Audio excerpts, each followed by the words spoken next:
And we are live. How's everybody doing tonight? My name is Anthony Brian Logan, and you're watching and/or listening to ABL Live. Thank y'all for joining me tonight. You could be almost anywhere in the world, but you're right here with me live in the show, and I appreciate y'all for that. We got a whole lot going on all over the internets, all over mainstream media, social media, and I don't know where to start. First of all, Trump has officially been arrested in New York City. He hopped on a plane from Florida, went straight to New York, spent the night at Trump Tower, left from Trump Tower, went down to the courthouse, got arrested, and went right back to Florida. No mugshot or anything like that, but we'll talk about that a little bit more a little bit later. Also, speaking about New York City, the crime's out of control, and Alvin Bragg wants to prosecute Trump over this, but what about things that are happening right there in the city? Are we going to prosecute that or not? Are we going to really get people that are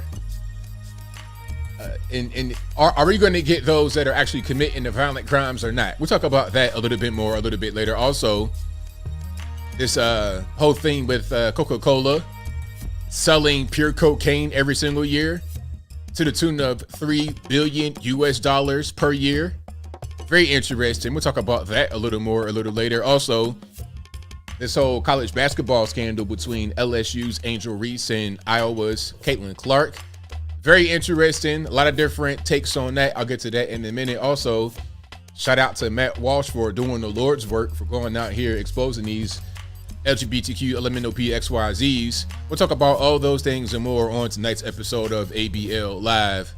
And thank y'all again. You guys are the best audience anywhere on these internets. If you like what you are hearing thus far, please give the video a thumbs up, like the video, share the video, do all of that good stuff. That'll help me out tremendously. Y'all know I could not do it without you. We got a whole lot happening all over these internets. We got a ton to get through. We have a ton. Prosecutorial misconduct, a whole lot going on. But before I get into anything, I just want to thank y'all again for joining. Tell a friend to tell a friend. Share this, retweet this, email this, whatever you can. I most certainly appreciate it. Shout out to my sponsors.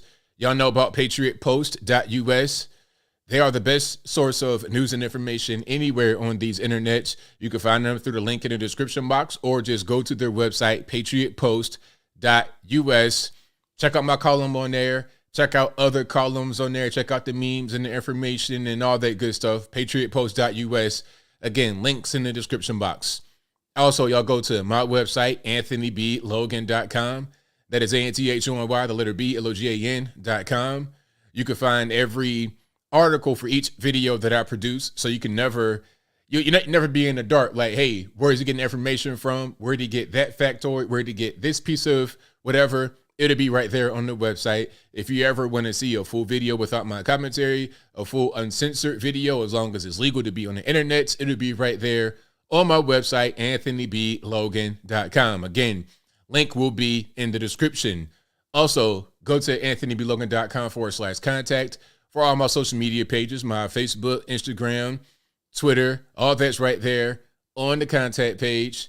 Also, you can find my email address, my snail address, all that good stuff will be right there. And as I always say, every show, if you are ever wondering if you're talking to somebody on the internet that says they're me, if you want confirmation, then you could just go to my contact page.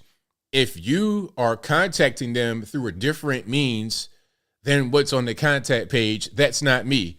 For example, you comment on the video, you're saying, hey, love the video, ABL, first, whatever you want to say. And then there's a reply to your comment that looks like me. And they say, hey, man, call me on WhatsApp, call me on TikTok or something crazy like that. It's not me. Don't get scammed, please. 2023, anybody got no time for that. Anybody got no time to be on the phone with your bank talking about, hey, man, you know, I done sent some dude with a 15-digit long phone number, all my money in cryptocurrency and gift cards from Target and Amazon and iTunes. Can I get that back? They're going to say no, probably. Maybe you get some of the money back, perhaps, but don't do it. Don't get scammed. Anybody got no time for that. This is 2023. We're trying to get money, not get money taken away from us voluntarily. Again, All my links will be on the website, anthonyblogan.com. All my contact information, anthonyblogan.com/contact. If it's not there, it's not me. The only other number is that right there. You see that number on the bottom of the screen, on the screen, in the description box of this video. That's the only number you'll be able to contact me on, and that number is only available during the show. If you call that number or text that number when the show's not on, nobody will answer. Nobody will text you back because it's only going to be available during the show. All right? So y'all, please, please, please be safe out here in these YouTube streets. I'd most certainly appreciate you if you did that. So we have a lot happening, and I don't know where to begin. Oh, before I continue into the topics, of course, you guys know this is a podcast right now. You're listening to ABL Live. You listen to it on your favorite audio streaming platform, whether it be Apple iTunes, Google Play, Spotify, Stitcher, etc. Link for that will be in the description box. Or you could go to your favorite audio streaming platform and search ABL Live. It should pop right on up. And if you're over there right now listening to me, please give me a 5-star rating. Give me a review. Do whatever you can to help me grow on those platforms. Again, this is a podcast. You can hear the audio-only version on your favorite audio streaming platforms for free. This will be available 8 a.m. the next day. So prime example, we're Wednesday right now. This will be available 8 a.m. Thursday for you guys for free on your favorite audio streaming platforms. And that's 8 a.m. Eastern time. So that's, what's that, like 5 a.m. on the West Coast, on the left coast? Okay. So that is what I got. Thank you, Bad Dog Sports. Hey, man, we're getting close to the million. I couldn't do it without y'all. And you know what's funny? It's weird because my channel, I'll speak about my channel quickly because, you know, it's weird what's going on my channel. You guys may notice, I'm not sure if you really watch what's happening with channels like that, if you're really into the numbers, but my regular videos that I produce, my regular commentary videos, 10-minute, 15-minute, whatever it is, those often get fewer views than they probably should. But my shorts, anytime I do a short video, they blow up. I mean, 100,000, 200,000, a million. I have, I think, 3 short videos that have over 3 million views. It's crazy. So although the algorithm is just kind of crazy on YouTube, I think it's like they try to allocate you a certain amount. It's like, okay, if your short videos are blowing up, then your long form videos will not blow up as much. Some of them will, some of them won't. I have a couple of them that have done pretty well lately, but the short videos do the best. And I think we're going to invest more time into the short videos to draw subs. But I want to get people to listen to the long form content to get more information. I don't want everybody's brain to be so TikTok-ized they can't listen for more than 5 minutes. You understand what I'm saying? I want people to still be able to get the long form content. So I'm just trying to balance driving the subs with the short videos and still offering a long form informative content that's more intellectual. So once I keep doing the shorts, I'll drive that million subscribers straight through the roof. The algorithm is very weird. That's correct. Yeah, the shorts, they can sometimes affect your regular form, but they can drive your subs. So I'm just putting out the content for you guys. You know, I'm not too much worried about the million subs, but that'll be here pretty soon. They keep going up and up and up. So that'll be here soon. And it's all thanks to y'all. So I appreciate you guys for being here and watching. All right. And Clint Logan says it could be related. Hey, man, where you from, Clint Logan? If you're from Virginia, you're my cousin. If you're from Virginia, you are my cousin, or West Virginia, but definitely Virginia, like western part of Virginia, you're my cousin.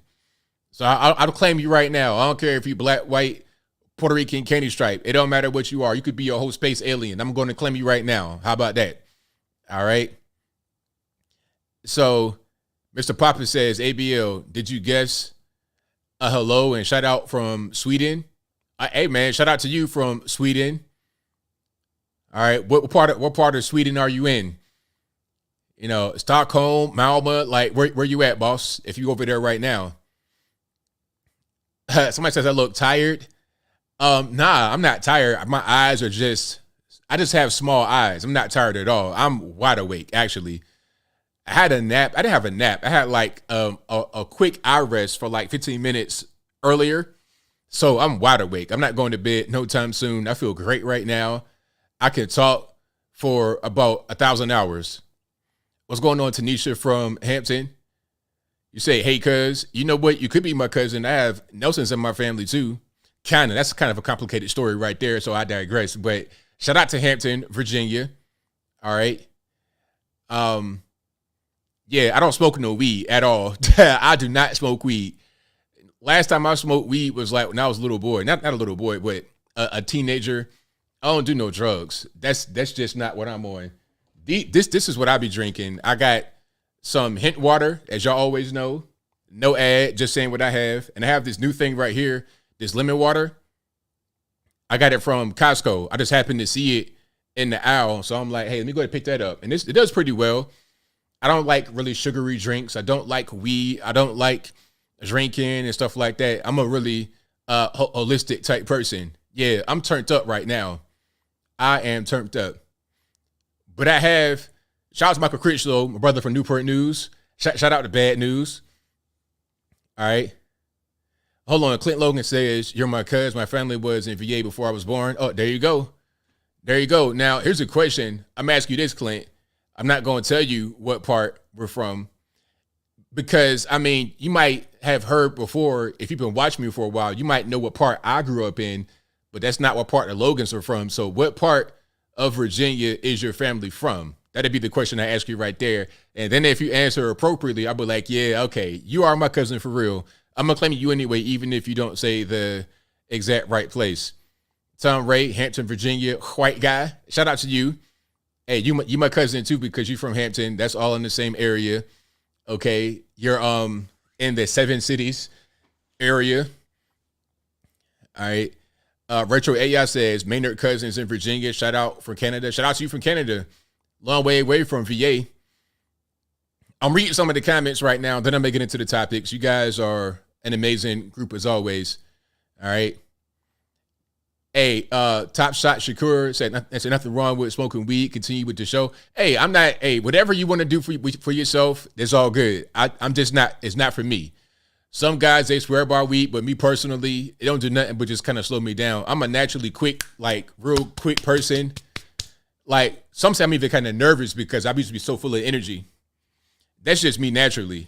You know, some people got to have drugs to be like that. I've always been like that since I've been a little kid. That's just been me. Real just so if I'm on these type of substances that kind of slow me down, I can't really operate like that. You see what I'm saying? I talk fast, I think fast, my brain is just fast all the time. Like I said before, it's like I got a bunch of hamsters in my head running in the, on the wheel they have. It's like 1,000 hamsters all the time running in my head. That's just me. All right, that's why I'm real quick like that. All right, so. Say, tell me, baby, we ain't related. Derek says Logan, West Virginia, Whitman, Holden, but you already know that. Yeah, I know about Logan County, all of that out there, out W. Charleston, see, you saying the wrong thing. That's Charleston, West Virginia, of course.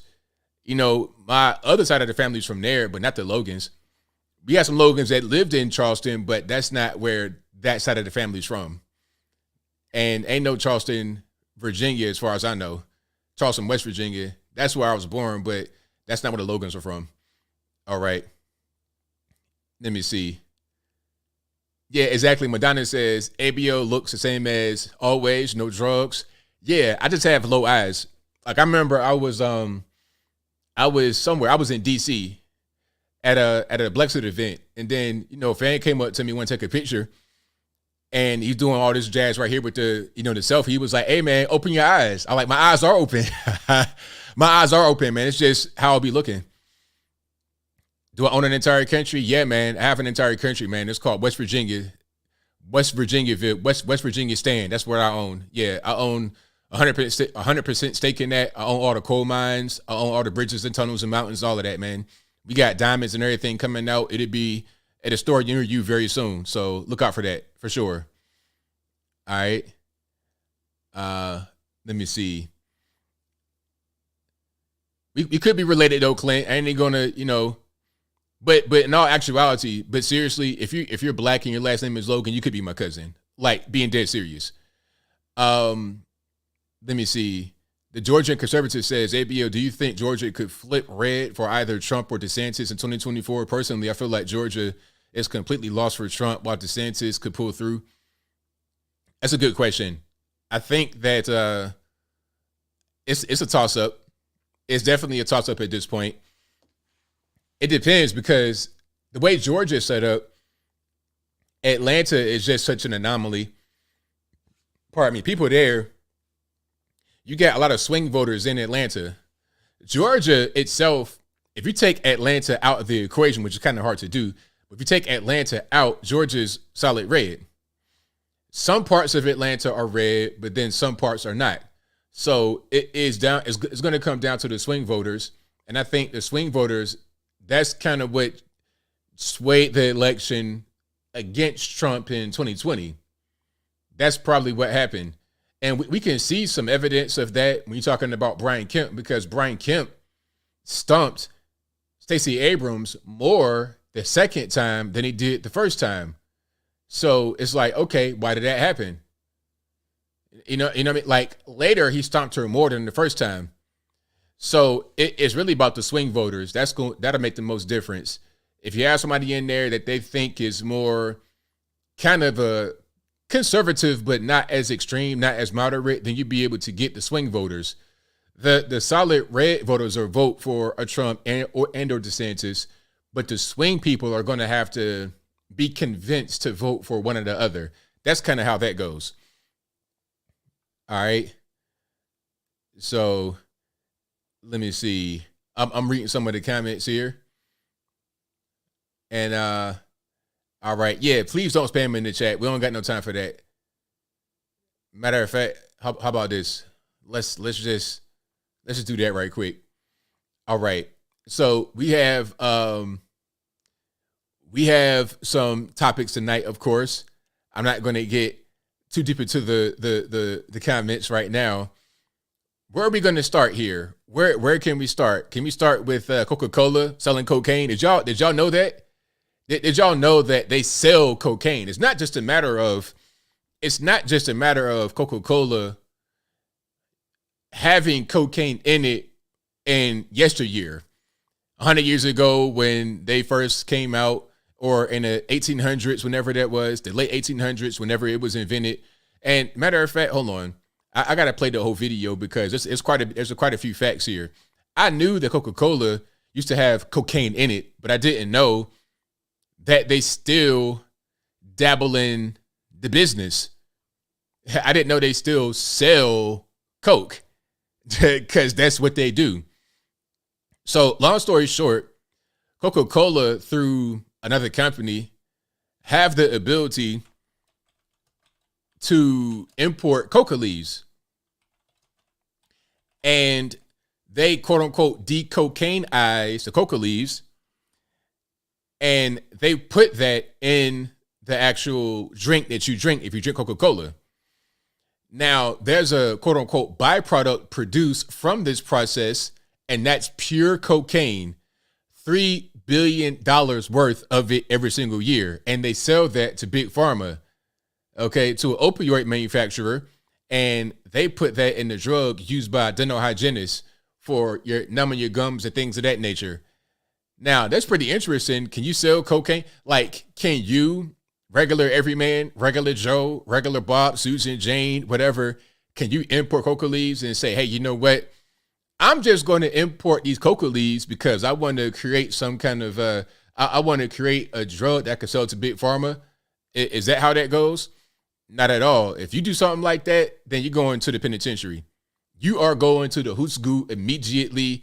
Do not pass go. Do not collect your $200. That's what's going to go on.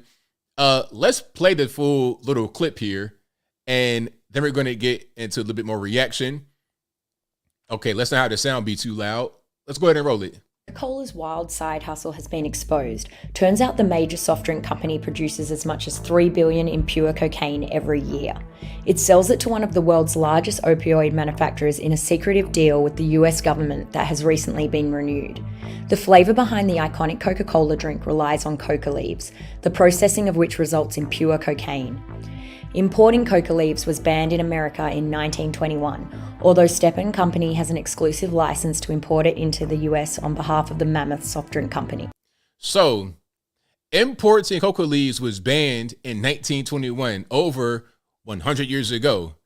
So, 100 years ago, it was a ban. But Coca-Cola had the formula already with the coca leaves in it, and that was the iconic flavor. So it was like, hey, man, what are we going to do?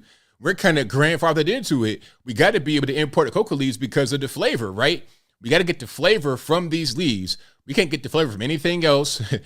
And in 100 years, we've not been able to replicate the flavor from anything else other than coca leaves, right? And we're going to use the remaining piece of it for a particular reason. Let's keep on going. The hidden plant operates in a quiet New Jersey neighborhood where coca leaves are used to produce a decoconized ingredient that goes into the famous drink. The cocaine byproduct is then sold to the largest opioid manufacturer in the US, which markets it as a numbing agent and topical anesthetic for dentists. Coca-Cola's Walsh. So basically what happens is they import the coca leaves, they quote unquote decocainize the ingredient that you drink for the flavor. Back in the day, they put the pure cocaine in the drink. That's why it became so popular. That's why the flavor became so popular. I mean, if you drink Coca-Cola, the flavor is not all that. I mean, good grief. But people were hooked on it, and it became tradition.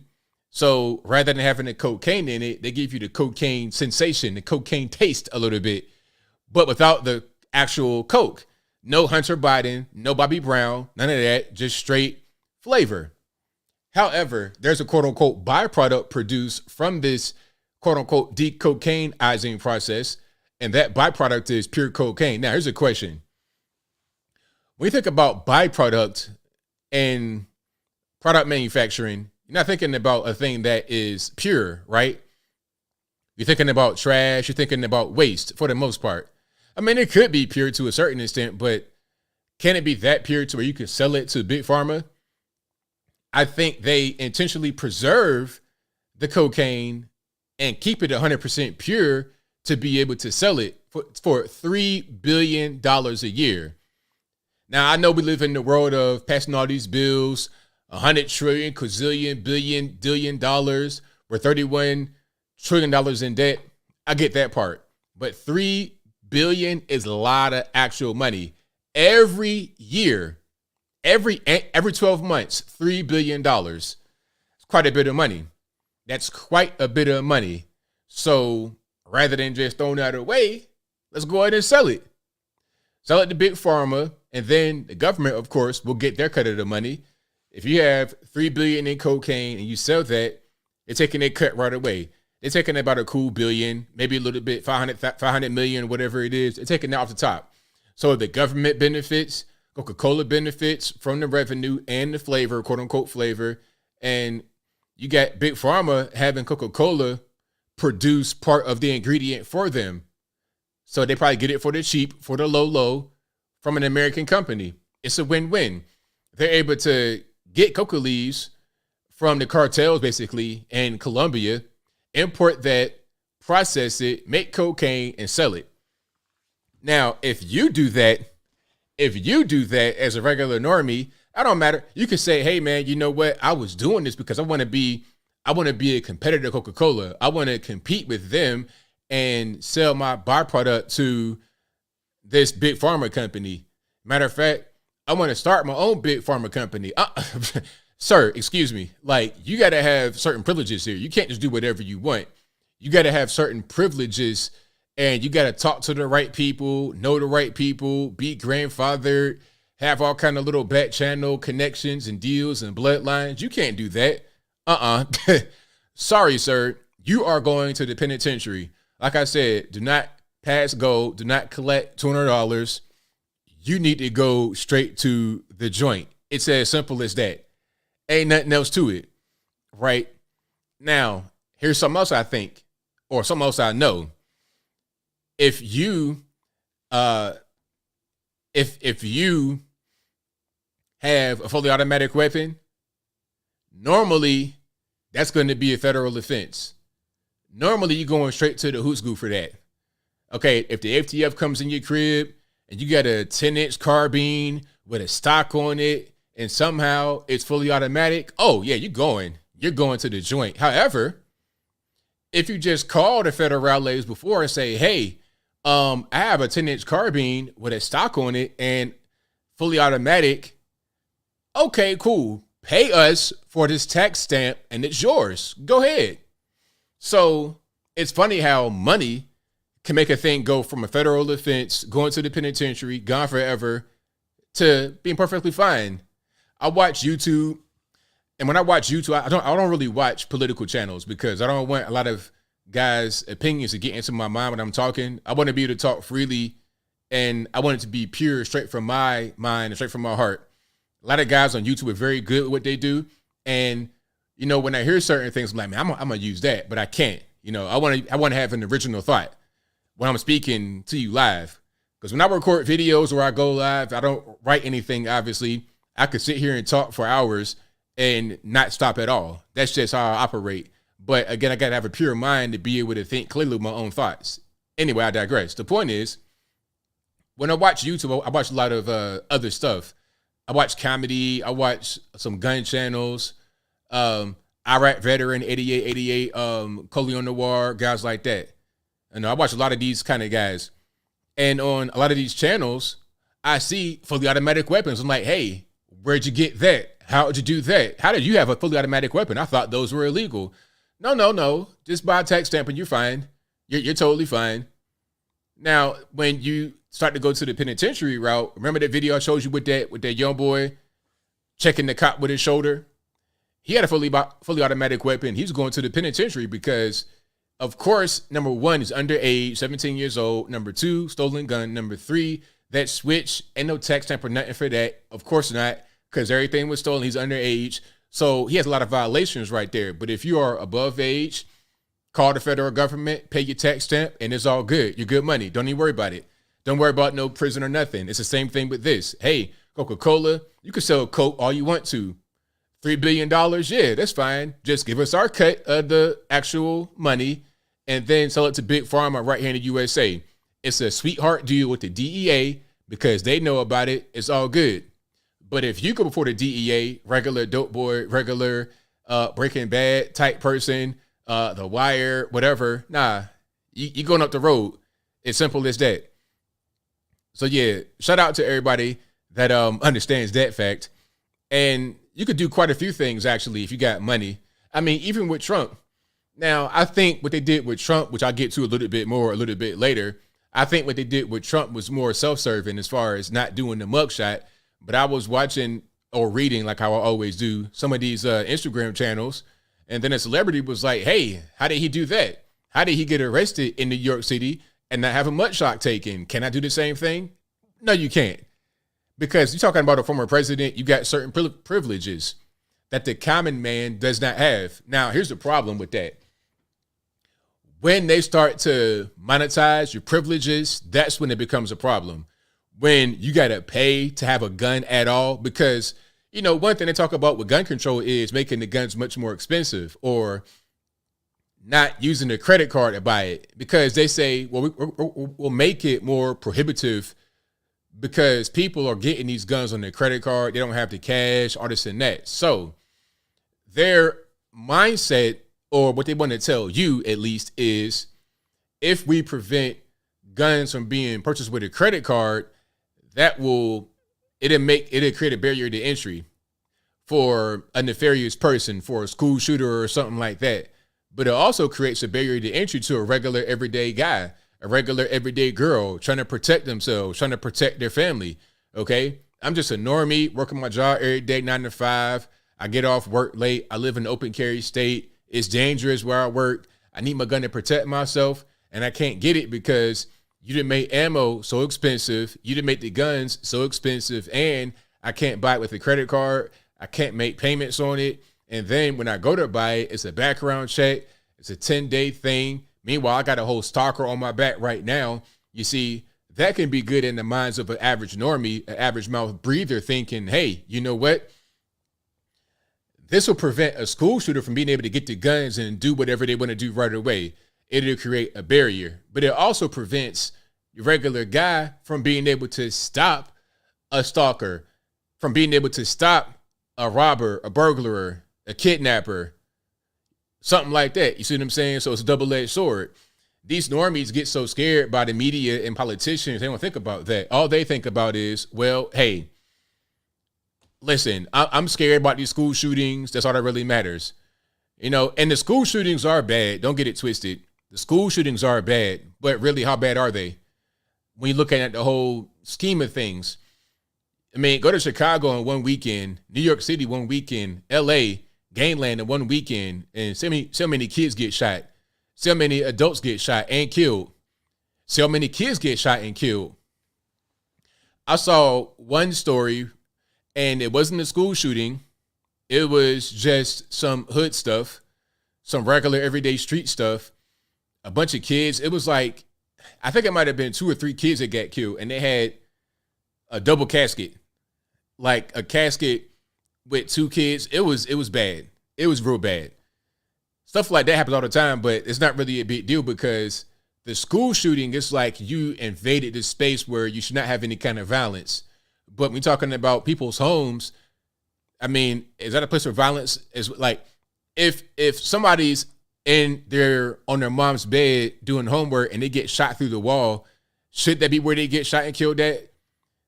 That should be a safe place too, right? But I digress. I don't want to get too dark because I will get real dark real quick. All right. But if you like what you're hearing so far, please give the video a thumbs up, like the video, share the video, do all that good stuff. The point I'm making is, to get back to the original point before I got down that deep, dark rabbit hole, is the point I'm making is that if you have money, you can do whatever you want in this country. Okay. You can smoke crack on camera. You can steal weapons. You can lie on your background check, whatever you want. It's totally fine, Hunter Biden. You can go to different countries, 10% for the big guy, engage in open corruption, embezzlement. What they call it? What's the name of that? What did Joe do? I forget the name of that word, where you persuade someone to do a thing and it's improper, where you say, hey, you know what? If you don't give me this money, I'm going to not give you this money that is guaranteed to you by the federal government. Remember the whole thing about Ukraine getting $1 billion loan from the government of the U.S. and Biden threatened to keep it away if they didn't fire the prosecutor, Victor Shokin, who was looking into the company that Hunter Biden worked for. Okay, Victor Shokin, I think that was his name. He was looking into Burisma extortion. Thank you. Hello there. Extortion. Quid pro quo, but really extortion. Yes. So he's engaging in extortion, trying to extort them, saying, hey, if you don't fire this guy looking into my son's company that he works for in Ukraine, getting paid $50,000 a month to do nothing, basically. If you don't fire him, you won't get the money. You can do stuff like that, and it's totally fine. You could do quid pro quo, you could do extortion, or whatever, because you are Joe Biden. You are the vice president. You've been in D.C. since the dawn of man. You've been in D.C. since it was a swamp, like a legitimate, real alligators, snakes, tigers, all that, spiders, swamp. You were in D.C. before the natives got there. You're prehistoric. You are a dinosaur, quite frankly, quite literally, a dinosaur. Okay? You understand how these things go, and you have the protection as a result of that. Very simple. All right, but we got a whole lot going on here. If you like what you're hearing so far, please give the video a thumbs up, like the video, share the video, do all of that good stuff. Moral of the story is, get money, you can do what you want. Get money and do whatever you want to do. That's how that goes. Ain't nobody going to say nothing. You could buy your way out of any kind of jam you want to get into. Now, I'm not saying you should do anything that's improper or illegal or immoral. I say be a stand-up person. But, hey, if you get jammed up and you got some money, then don't even worry about it, because you can oftentimes buy your way out of it. And that's just how that goes, righty? Now, before I get to some more topics, I want to show a little bit of some other news. Now, I'm not sure if you guys have been watching. Oh, yeah. You know what? I'm gonna talk about that, Sapphire P.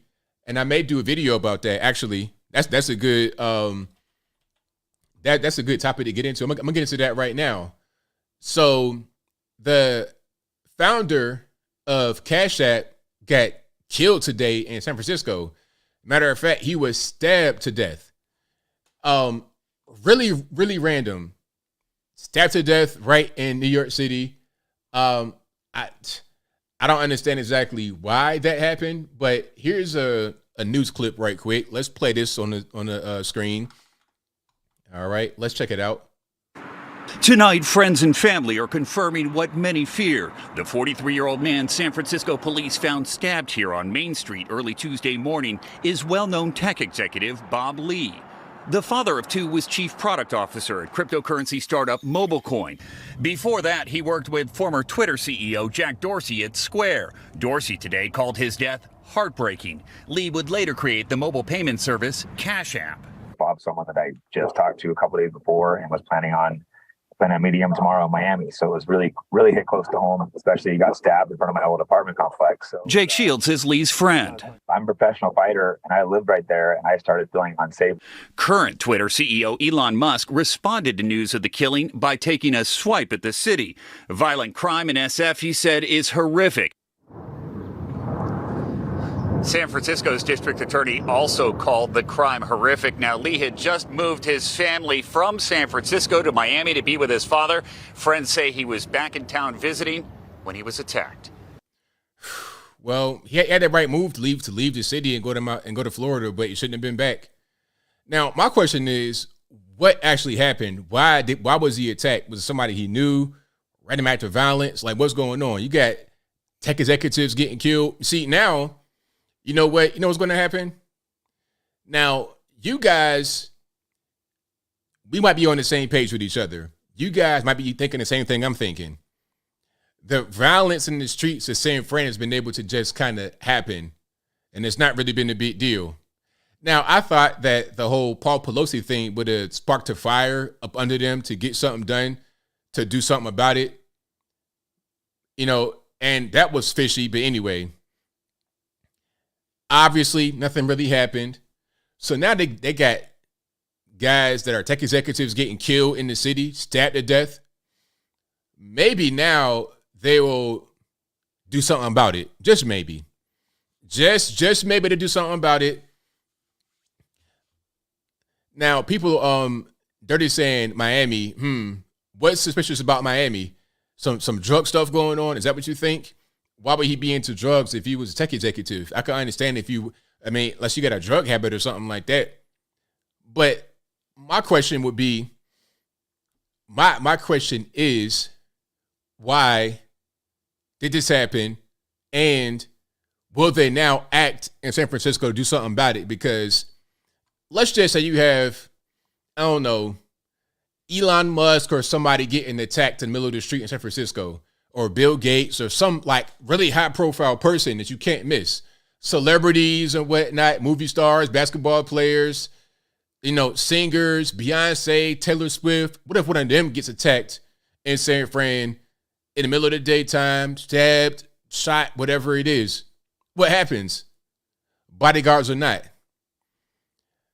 Les says, nope, Kelly don't care. I see. I guess not. I guess they don't care. Butthead says he was stabbed. Knife control? Exactly.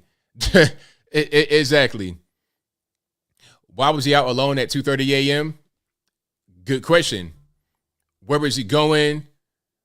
What was his purpose of being out so late? Was he, did he go to a club?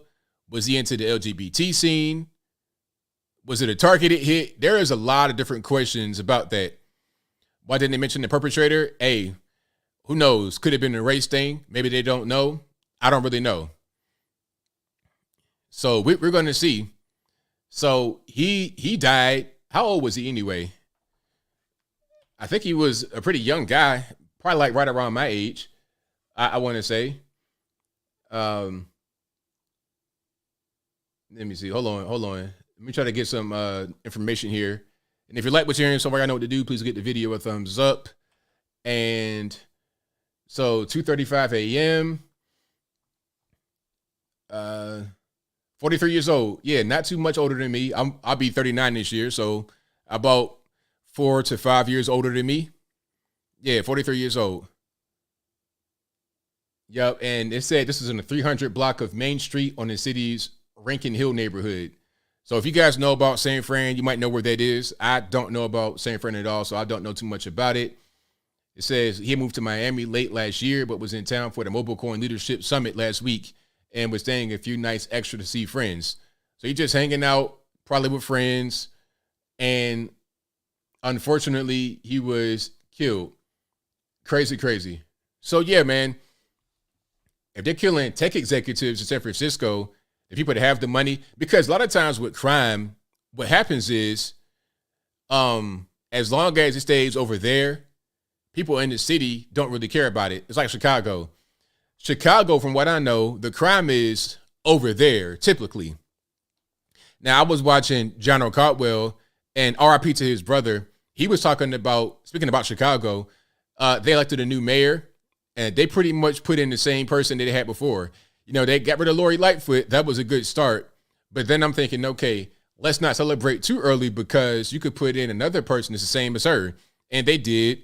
Matter of fact, hold on. Chicago mayor. I'm gonna put him on the screen right quick. So Brandon Johnson, he won. Let me put him on the screen right quick. If I can get this to be a little bit bigger. There we go. So he won. Shifting gears from campaign mode to preparing to govern mode with one thing in common. Public safety is still a top concern, along with uniting a city that is clearly divided. Mayor-elect Brandon Johnson, how are you feeling with that title? Oh, wow. It's very exciting. This guy right here, from what I know, is a younger male version of Lori Lightfoot. No different. Defund the police, all that kind of stuff. He ran on investing more into education and things like that, but that's not the problem. The problem is the crime. And back to what I was saying about John O'Cardwell, his brother was killed in Chicago on the South Side. I think that was last year. And he's been on Fox because he's a commentator on Fox. He's been on Fox talking about how you need to have something done about the violence in the city. It's out of control. It's way too much. And removing Lori Lightfoot was a good step. But to put him in there, it's just ridiculous. Like you put in the same person in there, really. It's a different face, different gender, but ultimately the same person. You got the same ideology, the same principles, the same type of rhetoric. I think he is a friend of Lori Lightfoot. It's like if you were to remove Barack Obama and then put in Joe Biden. That's pretty much how this went. But anyway, the violence is a serious problem. And when you don't really address it, you're going to have more of it. That's just what it is. But a lot of times people in these cities, back to my point, because I kind of got off track. People in the cities often live in very nice areas sometimes. You got the haves and the have-nots. Hey, I'm over here on this side of the tracks. We don't have crime in the north part of Chicago. We don't have crime in Boys Town. We don't have crime in these areas over here. But over there in the hood areas, you guys got problems. That's been a general thing. So they'll vote for the more liberal person, make themselves feel pretty good. Oh, I'm not racist. I'm voting for a liberal guy. Yeah, the crime over there is bad, but so what? It's not going to affect me. But the problem is, Jano was saying that the crime is now affecting downtown. It's coming to a place where it might normally not be. So it's spreading, not just in isolated, contained areas. And once you allow the crime to spread, it's like a virus. It's going to go all over the place. And before you know it, your nice neighborhood will not be nice anymore. This is the Buckhead, Atlanta kerfuffle, right? At one point, when I was a youngin', especially, you go to Atlanta, Marietta was a spot to go to. It was beautiful. Buckhead, everything. These are really nice places. Now, Buckhead is still nice in some places, but you can also die in Buckhead very easily. It's a weird little situation. You got the beautiful mall, Lenox Square. You got Phipps Plaza, all these kind of stuff right there. High-end stores, Gucci, Prada, Louis Vuitton, all of that is right there. And I think Phipps and Lenox, really high-end stores. But you also got metal detectors in Lenox. I'll never forget my first time going to Lenox recently, at least. I came in one way, and then as I was going down to the food court, and it's like you got to kind of go down the escalator to go into it. There was a metal detector right there in front of the escalator. I was like, what is this? Metal detector, because it was so many shootings inside the mall, they had to figure out a way to stop you from bringing your gun inside the mall and shooting it up.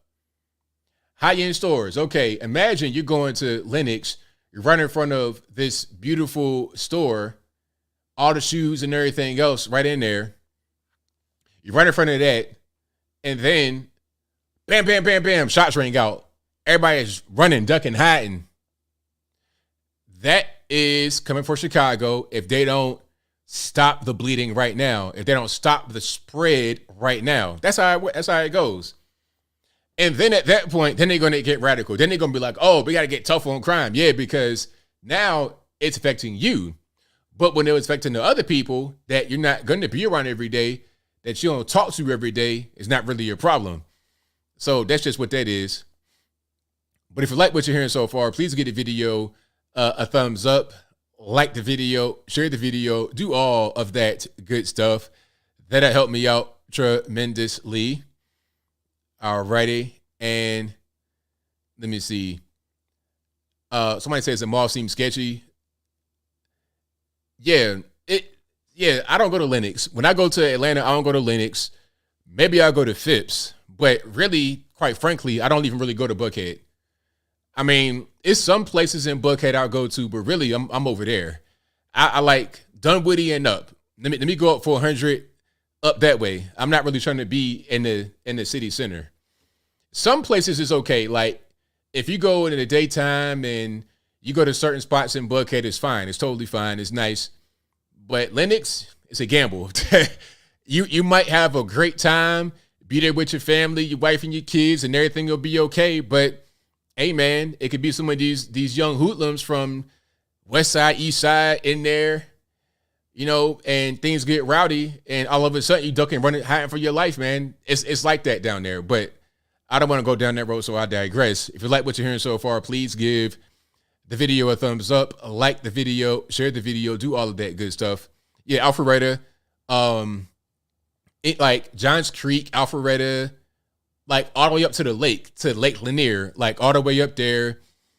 Yeah, past, basically beyond the perimeter, the 285 perimeter. If you're inside the perimeter 285, hey man, it's whatever. Once you're outside of that, it's better for sure, much better. All right, and what else do we have here? All right, let me see. Way the road says all the suburbs have affordable apartments in their downtowns with train stations running through them.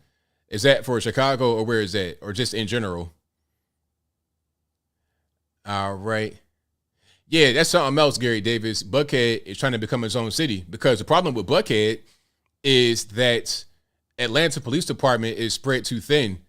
Atlanta has become way too big, and they have not increased their police department or allocated enough resources for them to go all over the place. Because Atlanta, they got their hands full with downtown, midtown, east side, west side, south side, all of that inside the perimeter. But Buckhead is inside the perimeter too, but they to go out there and police that and handle that is difficult because it's so much happening right there in the city. All the water boys acting up and Atlantic Station and Midtown and all that. It's just too much going on. It's too much.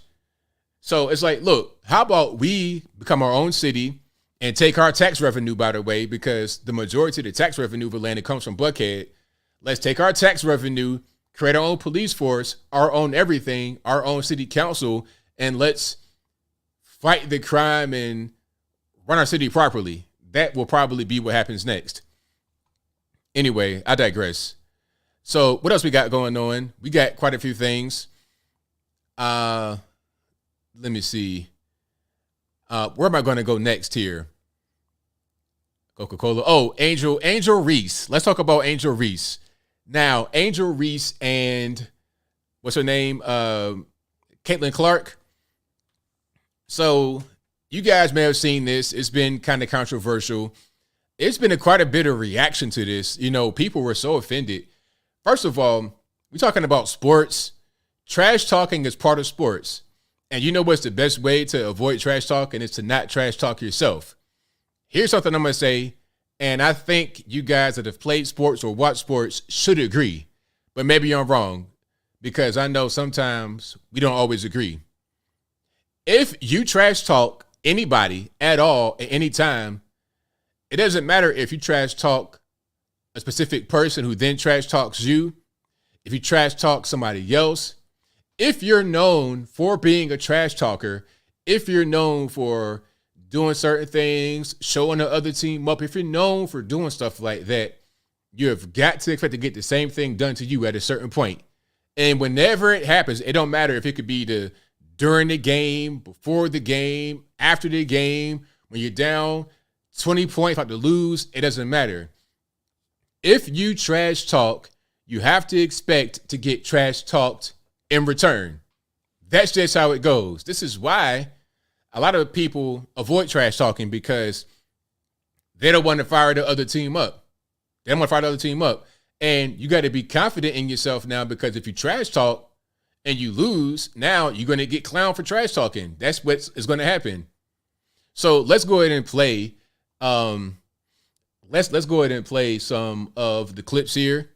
People got so offended. Oh my goodness. It was crazy because of some trash talking. I'm gonna play a couple of clips. All right. So now here's the scenario, right? This is the NCAA Women's College Basketball Championship game between LSU and Iowa.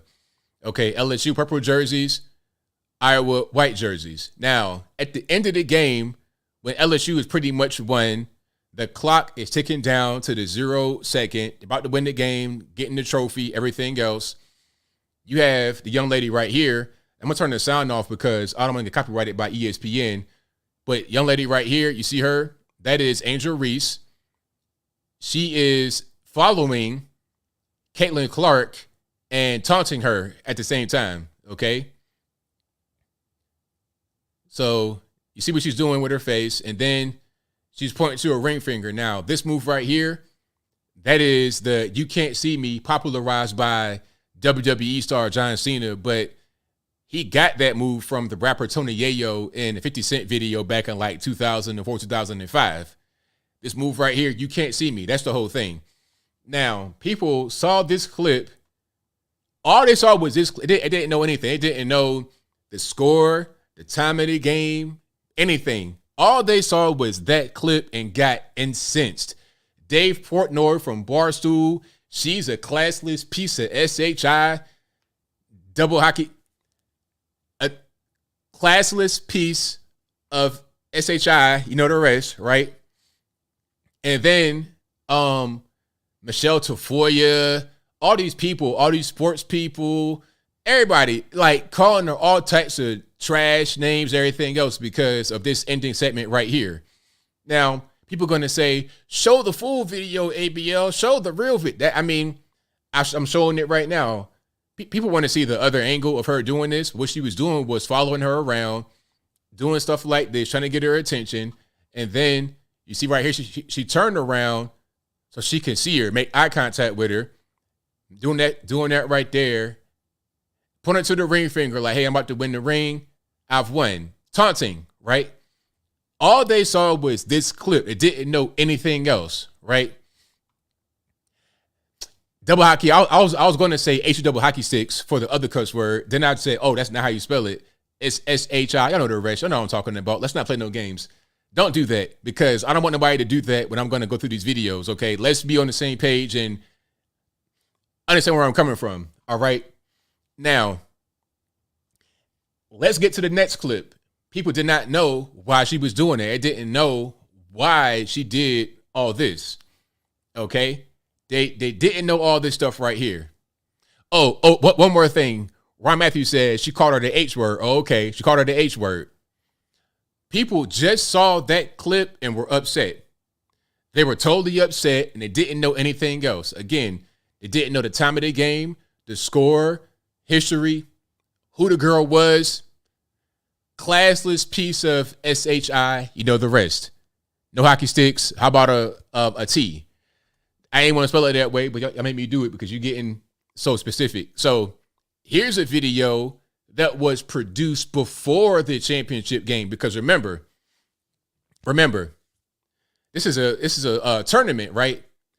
A lot of teams play, they enter the tournament, and then you go down to the Final Four, and then the championship game between the last two teams remaining. So Caitlin Clark from Iowa had been the star of the entire tournament, the best player in the tournament, not just on Iowa, but the best player in the tournament. They compared Caitlin Clark to a Steph Curry. Can shoot from anywhere, just a dominant scorer. On the other hand, Angel Reese is more of a tall. She's like 6'3", getting rebounds and block shots. Caitlin Clark is more like Steph Curry, and Angel Reese, the girl that was doing this and all of that, she's like a Shaq or Kevin Garnett or Tim Duncan, a guy like that, if you're going to compare women to men. But this video right here was produced before the final game, okay? Let's check it out. We love to see a good clapback, right? And no one does that better than Caitlin Clark. I mean, just a couple of days ago in her game against Louisville, she basically told Haley Van Lith, you're down 15 points. Shut up. Okay, so that's the first one right there. Now, people were saying, oh, ABL, she didn't do the yayo or John Cena in front of the girl's face. She was 15 feet away. She did it in front of the coaches. Well, what you do right there? Eye contact right at the girl. You're down 15 points. Shut up. Right in front of her face. Okay? That's the first one. Now, here's another one. We're going to go talk to some of her teammates to see what are some of their best Caitlin clapbacks or best motivations. Let's find out. The last game when she was like, you can't see me. So that's one right there. That's a you can't see me. That's where it came from. This was before that game. That's why she did that. Because when you do stuff like this, the other teams recognize it. It's like, okay, you're going to do stuff like that. Telling girls to shut up. Waving the girl off. You don't got a defender.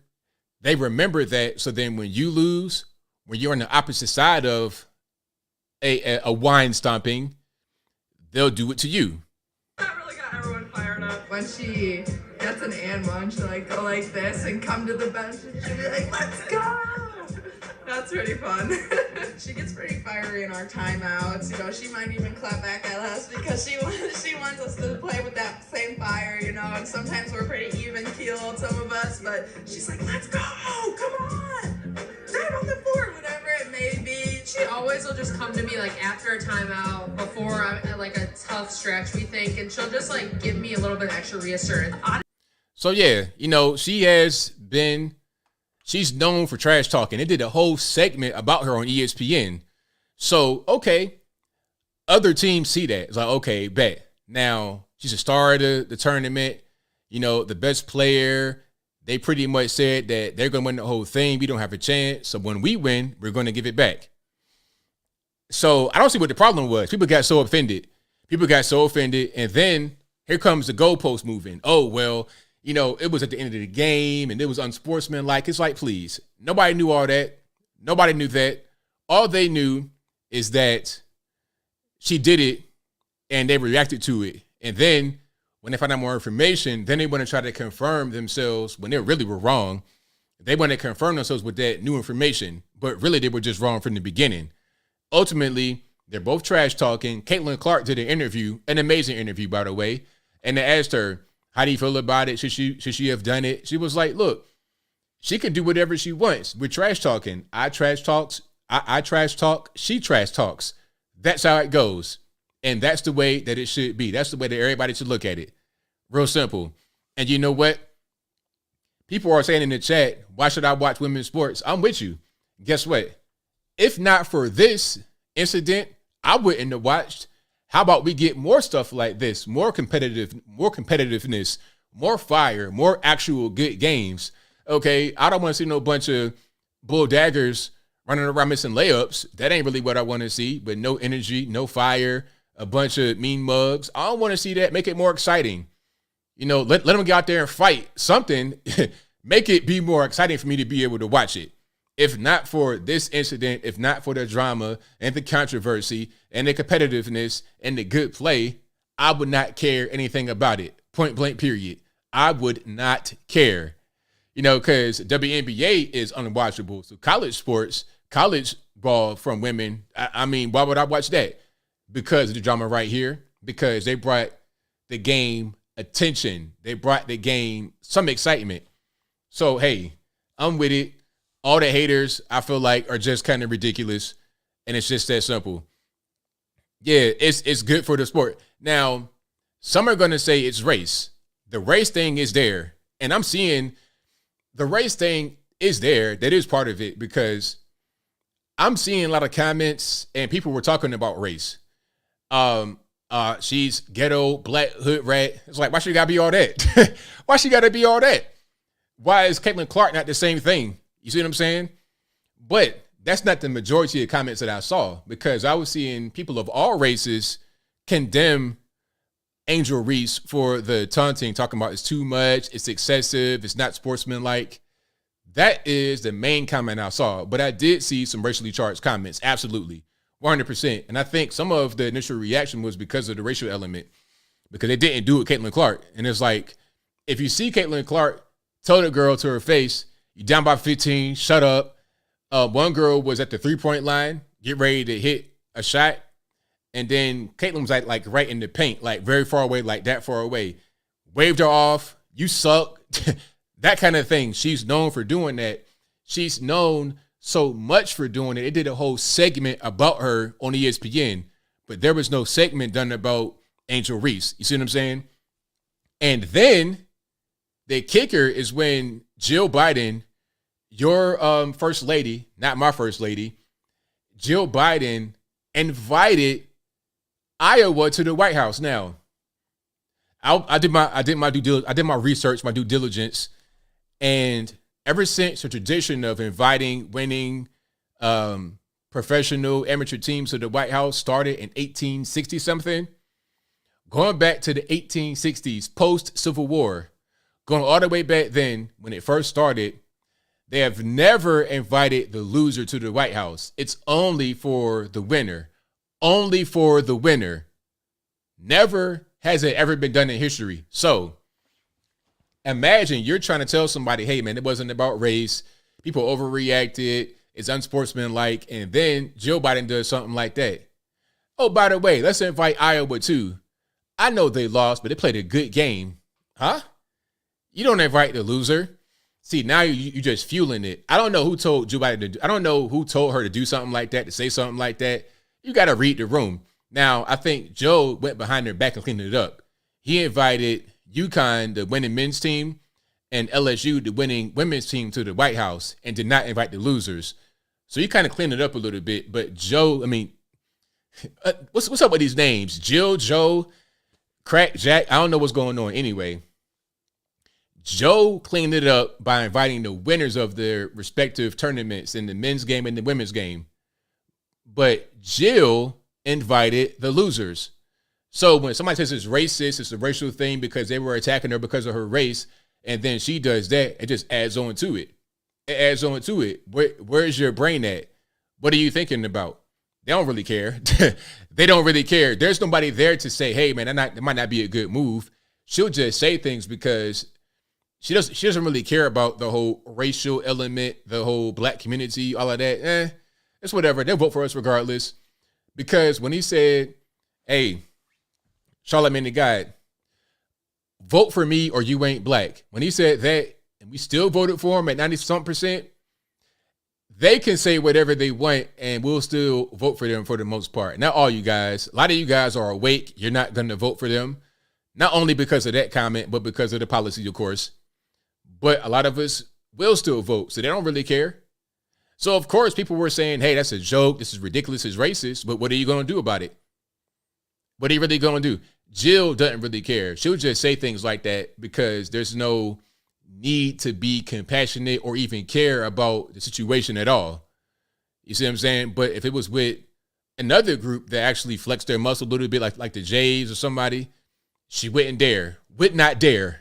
Would not dare. Because it's less about trying to be racially sensitive. It's more about just trying to protect your interests.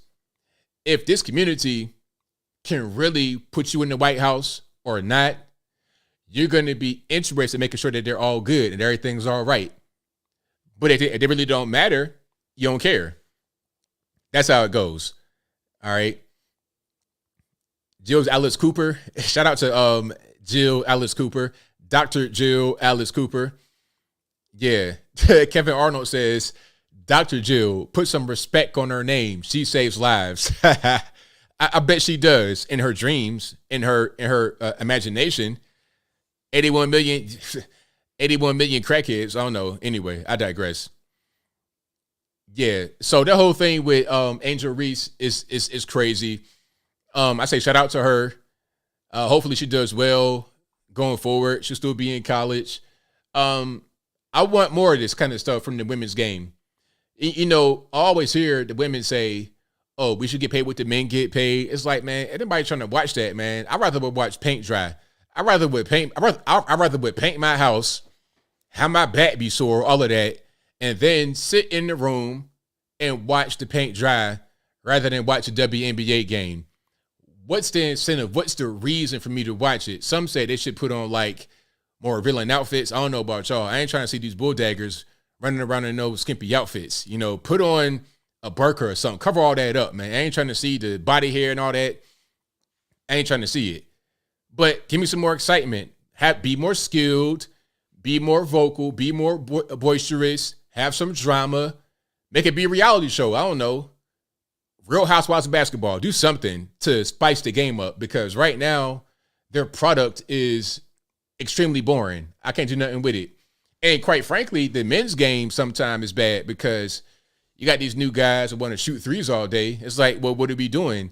Can I get some 360 dunks? Can I get a little bit of skill, pick and roll, Karl Malone, John Stockton action? Can I get that? Or is that a thing of the past? Can I get some hard-nosed defense? Can I get some hand checking, crossover, something? All they want to do is set a screen, shoot a three, break it, get the rebound, shoot another one, break it.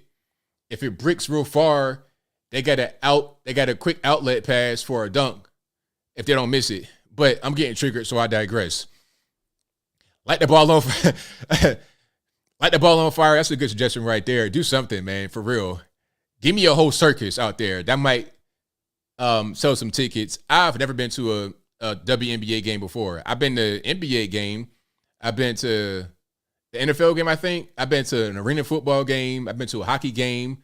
I've been to tennis, softball. I've been to all kind of games. I've not been to a Major League Baseball game yet, I don't think.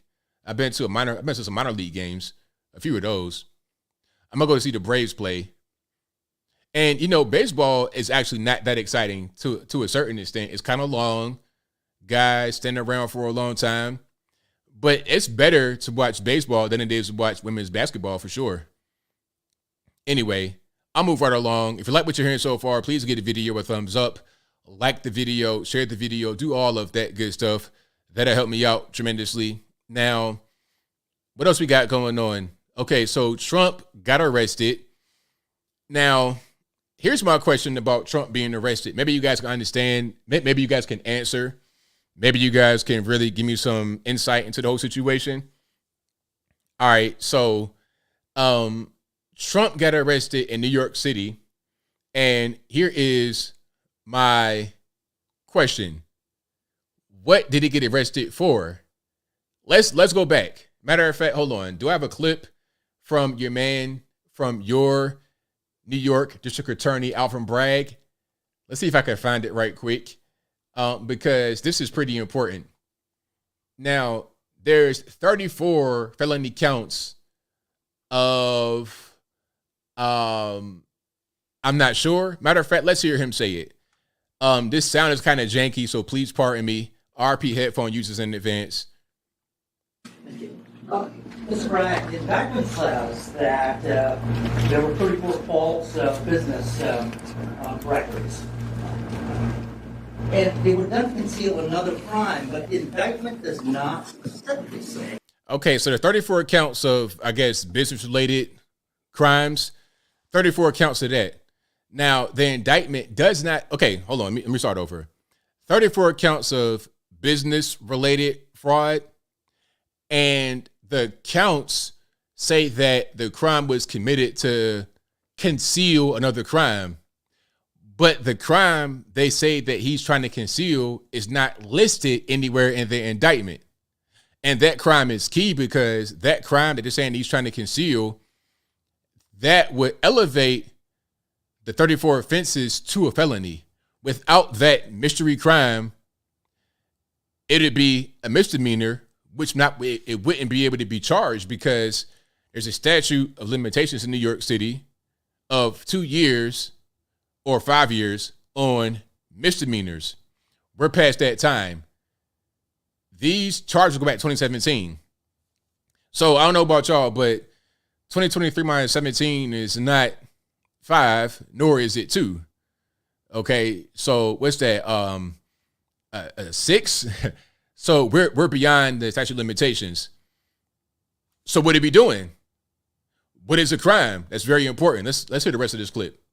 What those crimes were, we are assuming perhaps that they might be election related. I'm wondering if you can specify what laws were also broken. Right. So let me say as an initial matter that the indictment doesn't specify that because the law does not so require.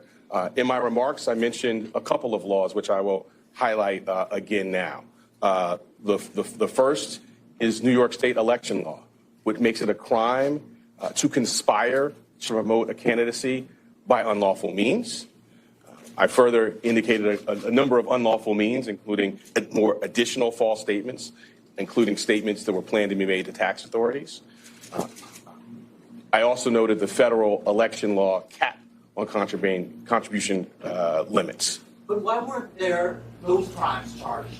Why wasn't he charged with those crimes? Well, I'm not going to go into our deliberative process on what was brought. The charges that were brought were the ones that were brought. The evidence in the law is the basis for those decisions. So basically he's saying we didn't put the actual crime was being charged with in the indictment because the law says we don't have to put the crime in there. Now, okay, so you're charging that guy with 34 felonies. Not only a guy, you're charging the former president, the 45th president of this U.S. of A. And an historic thing, it is unprecedented that you're doing this. And in the indictment, the actual crime is being charged is not there in the indictment. What are we doing? What are we talking about here? Now, be clear. The 34 counts are all centered around one so-called crime, and that is the alleged Stormy Daniels payoff. I'll recap that whole thing one more time. So what happened was this. Michael Cohen pays Stormy Daniels $130,000, and the purpose was allegedly to get her to shut up. The NDA, non-disclosure agreement, right? If you have anything about Trump, any kind of dirt about Trump, keep your mouth shut, don't say anything. Now, the allegation is that Trump in 2017 paid the invoice to Cohen through his businesses.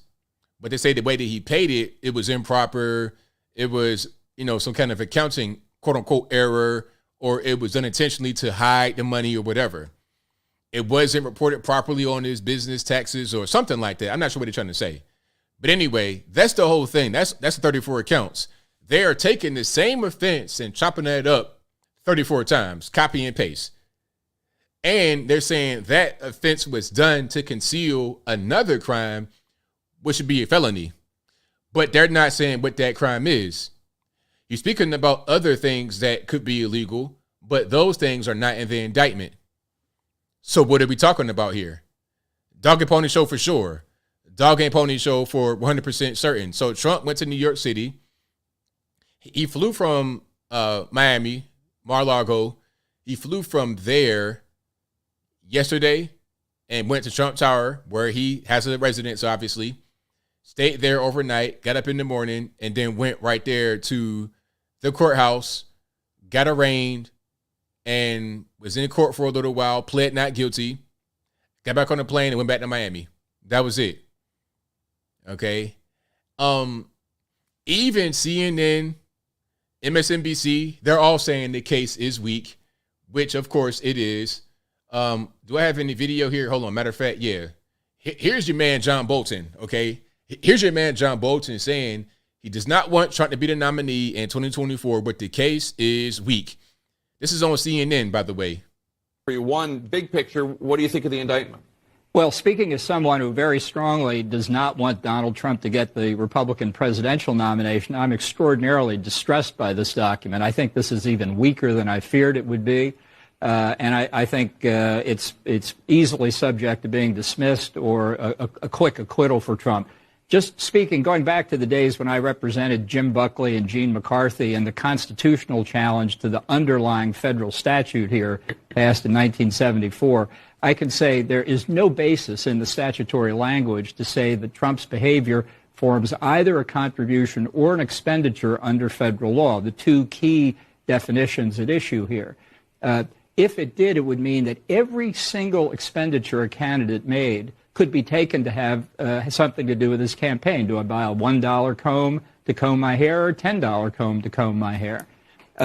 If you can construe the statute to cover this behavior, then I think it violates the First Amendment, because you're deeply into territory that makes this statute, absolutely, federal statute, too vague for enforcement.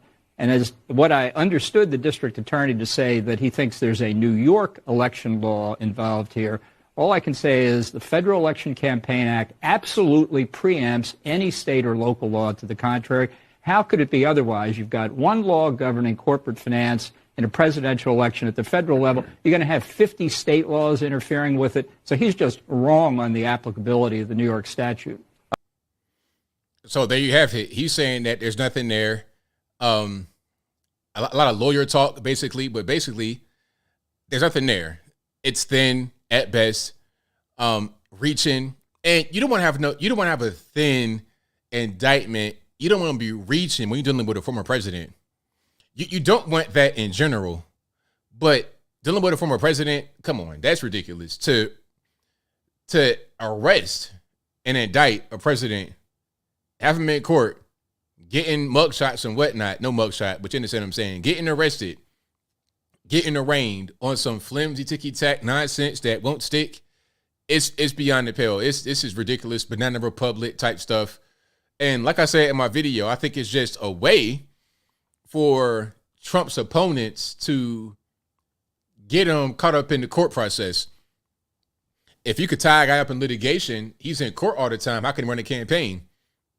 How can he be having the rallies and whatnot all the time whenever he wants if he's constantly going to court trying to fight that battle?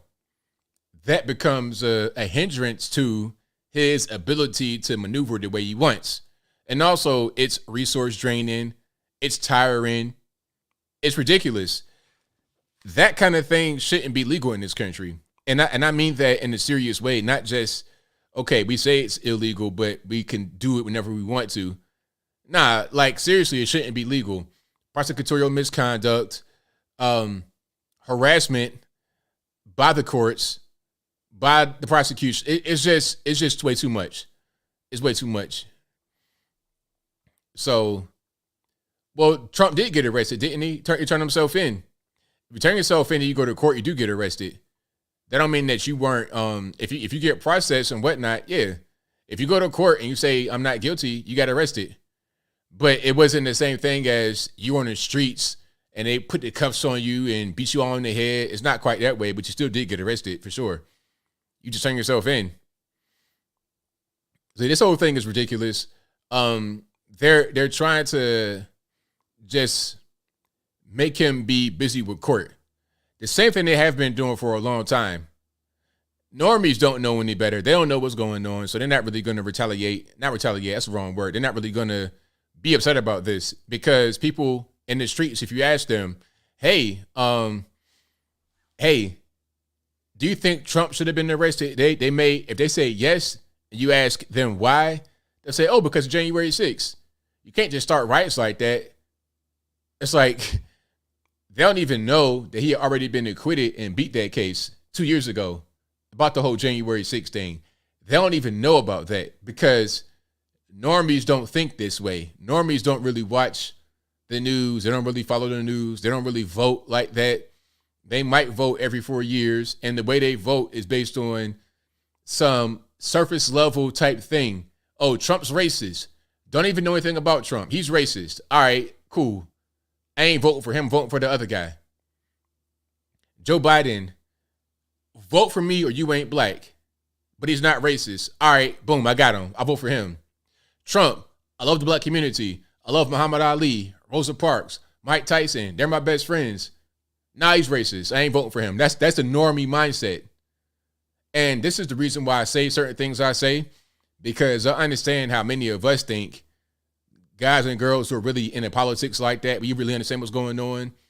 The average normie does not know really what's happening.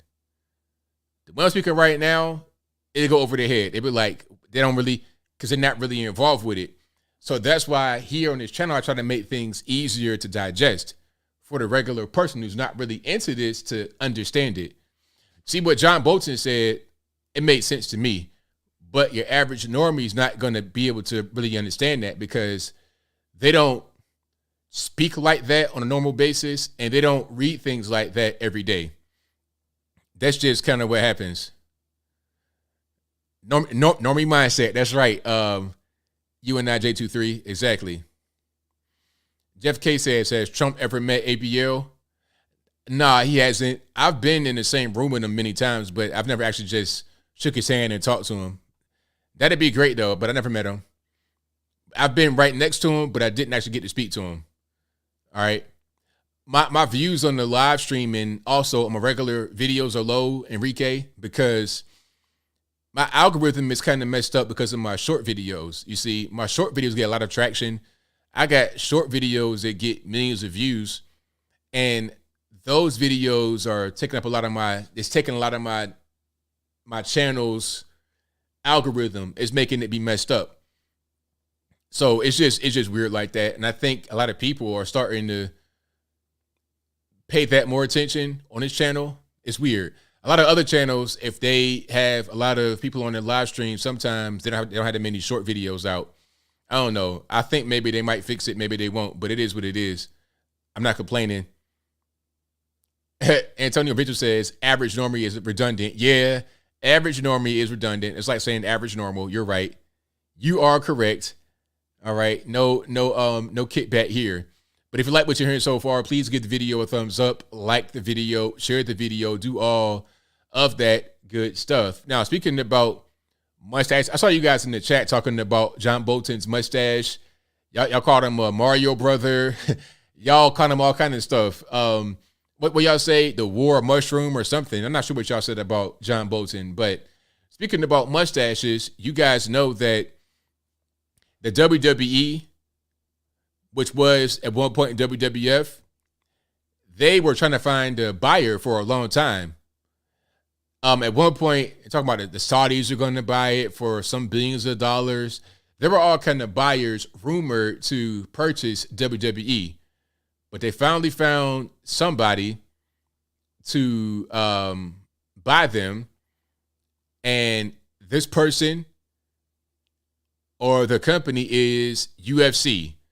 So shout out Dana White. Shout out to the whole organization over there for buying WWE.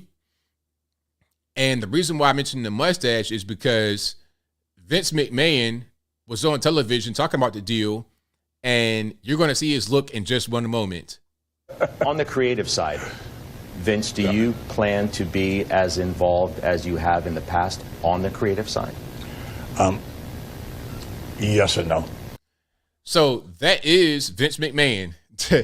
I saw him when I saw this screenshot of him with this mustache, I was like, who is this? I did not recognize him at all. Now, to be fair, Vince has got to be 70-something years old. Hold on, how old is Vince McMahon? Vince is 77 years old. He'll be 78 in August. So for 78 years old, he doesn't look that bad, okay? Understand, Joe Biden is not that much older than Vince. Joe Biden is what, 80, I think? How old is Joe Biden right now? I think he's 80.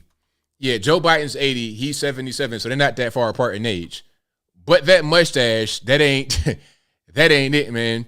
Do you sell door-to-door vacuum cleaners? Is this Fallout 4? Like, what is happening? Is your name Pedro Martinez?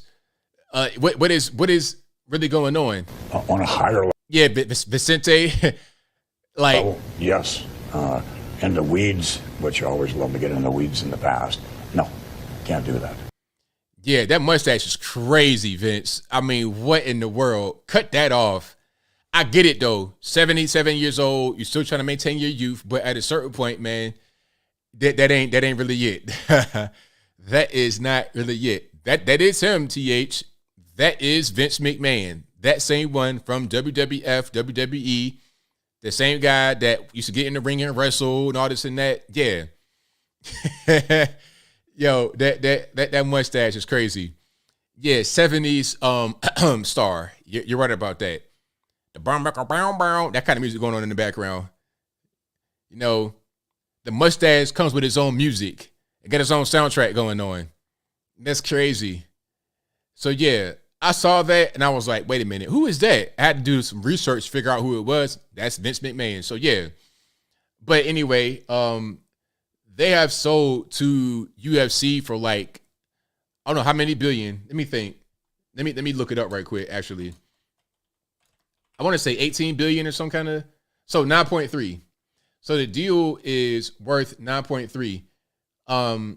UFC purchased 51% of WWE. So they don't own the entire thing, but they'll own a majority stake, a controlling stake. 51% of WWE is now owned by UFC's parent company called Endeavor. All right. But if you like what you're hearing so far, please give the video a thumbs up. Like the video, share the video, do all this good stuff. The mustache might not be crooked. It might just be his lip is a little bit crooked. You see what I'm saying? Because that lip is kind of, it's a little janky.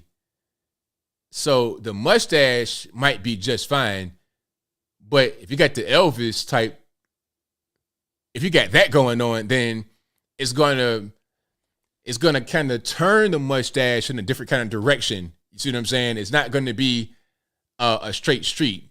You got a little bit of a hill, a little Nike swoosh action happening. You know what I mean? A little bit of WWE red portion right there. That kind of logo, you got that going on with your lip because of how you get it positioned. But the mustache is ultimately straight. All right? But yeah, shout out to Vince. He's still kicking, still rocking and rolling. All right, and we'll see if that deal works out for WWE. I think it was time to go ahead and sell because you have other promotions happening. You got AEW. Shout out to Jade Cargill. Shout out to Jade Cargill. Hey, you got NXT. You got Ring of Honor. You got quite a few promotions going on.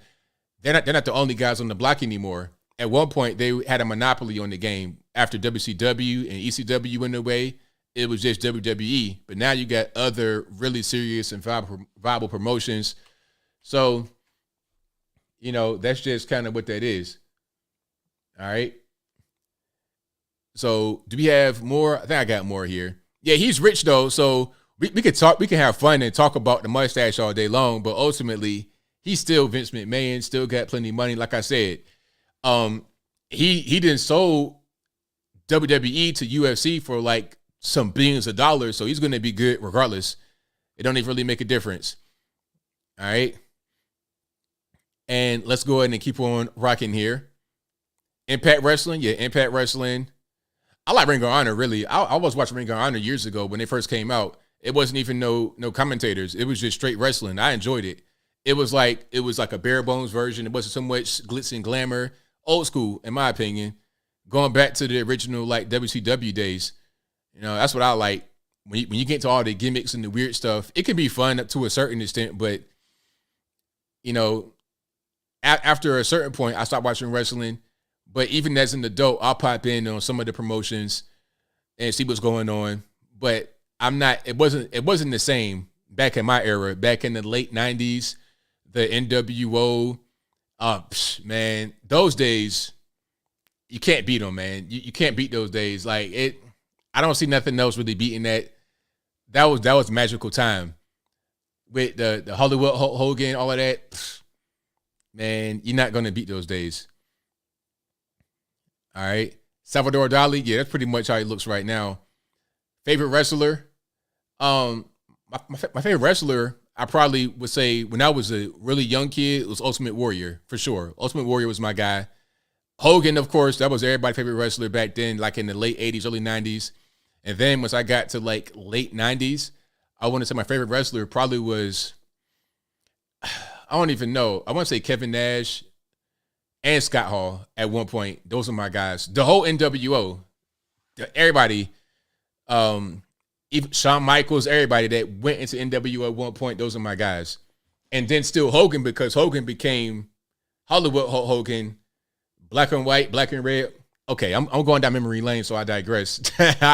I could talk wrestling for a long time, so I'll move on. Oh, Stone Cold, of course. I forgot about Stone Cold, The Rock. Yeah, those days were amazing.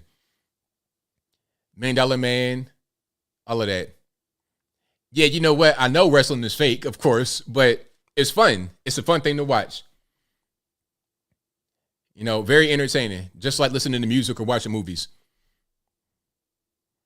Yeah. Roddy Piper, of course, is really good. Yep.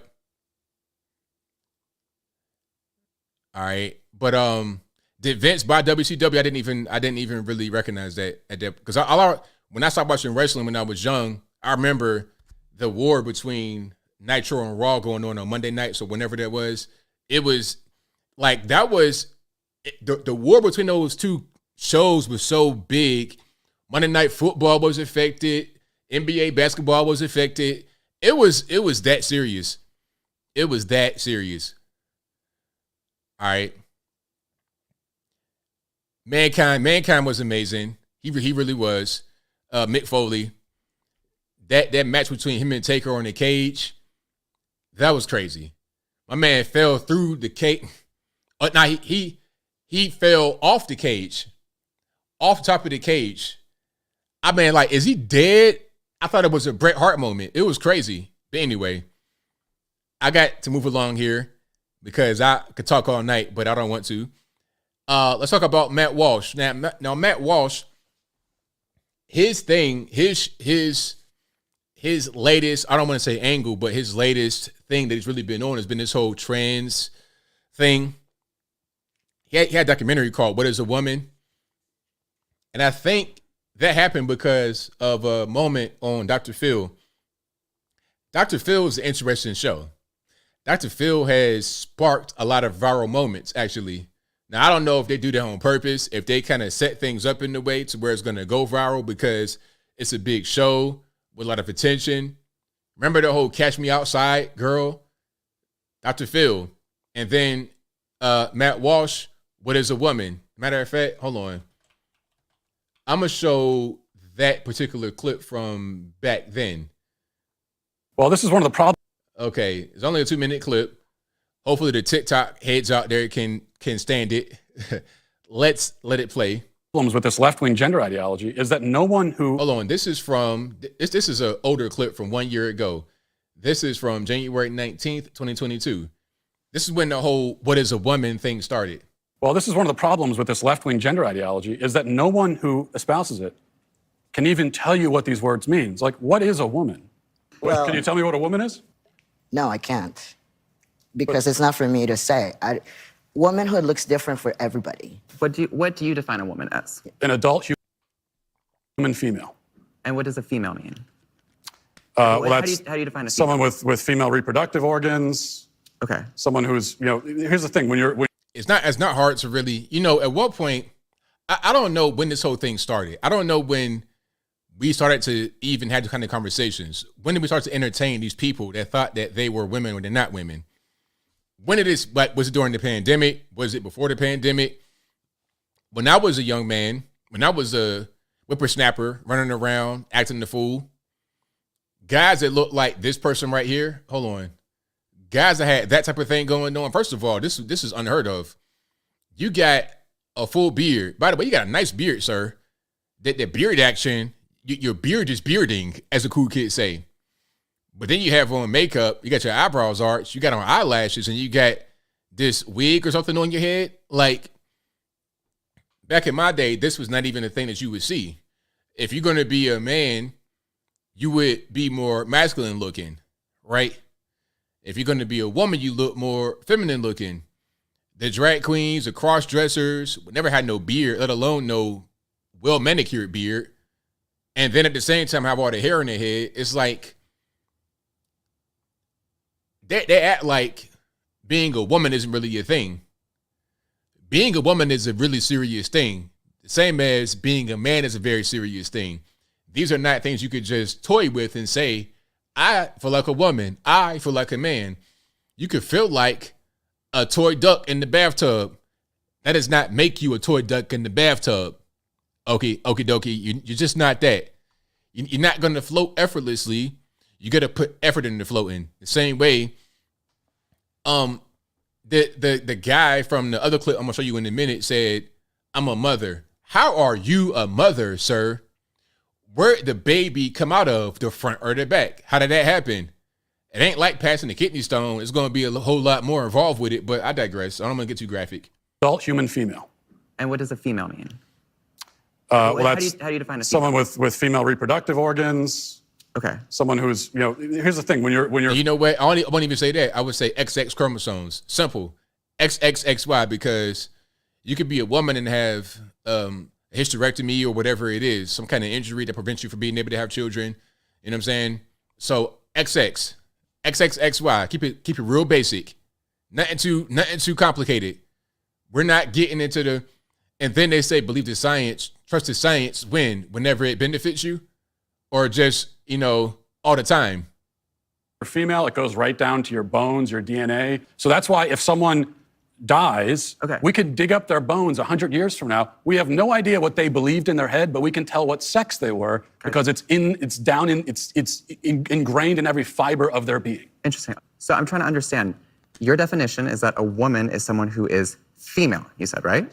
Correct. Gotcha. Is a biological female. So what happens if we have maybe someone who is female, identifies as a woman, right? Cisgender woman, right? As you just explained, but maybe doesn't have the ability to reproduce. See, maybe doesn't have those organs. I saw that coming. I already saw that coming. You see what I'm saying? I know how these guys think.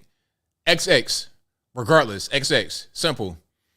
If for some reason, hysterectomy, you can't have children, okay, that does not make you less of a woman. You're still a woman, okay? Just like if you chop your twig and berries off, hey man, you're still a man at the end of the day. You still got these big crazy shoulders and hands and feet and this narrow pelvis. It can't produce a baby out of it.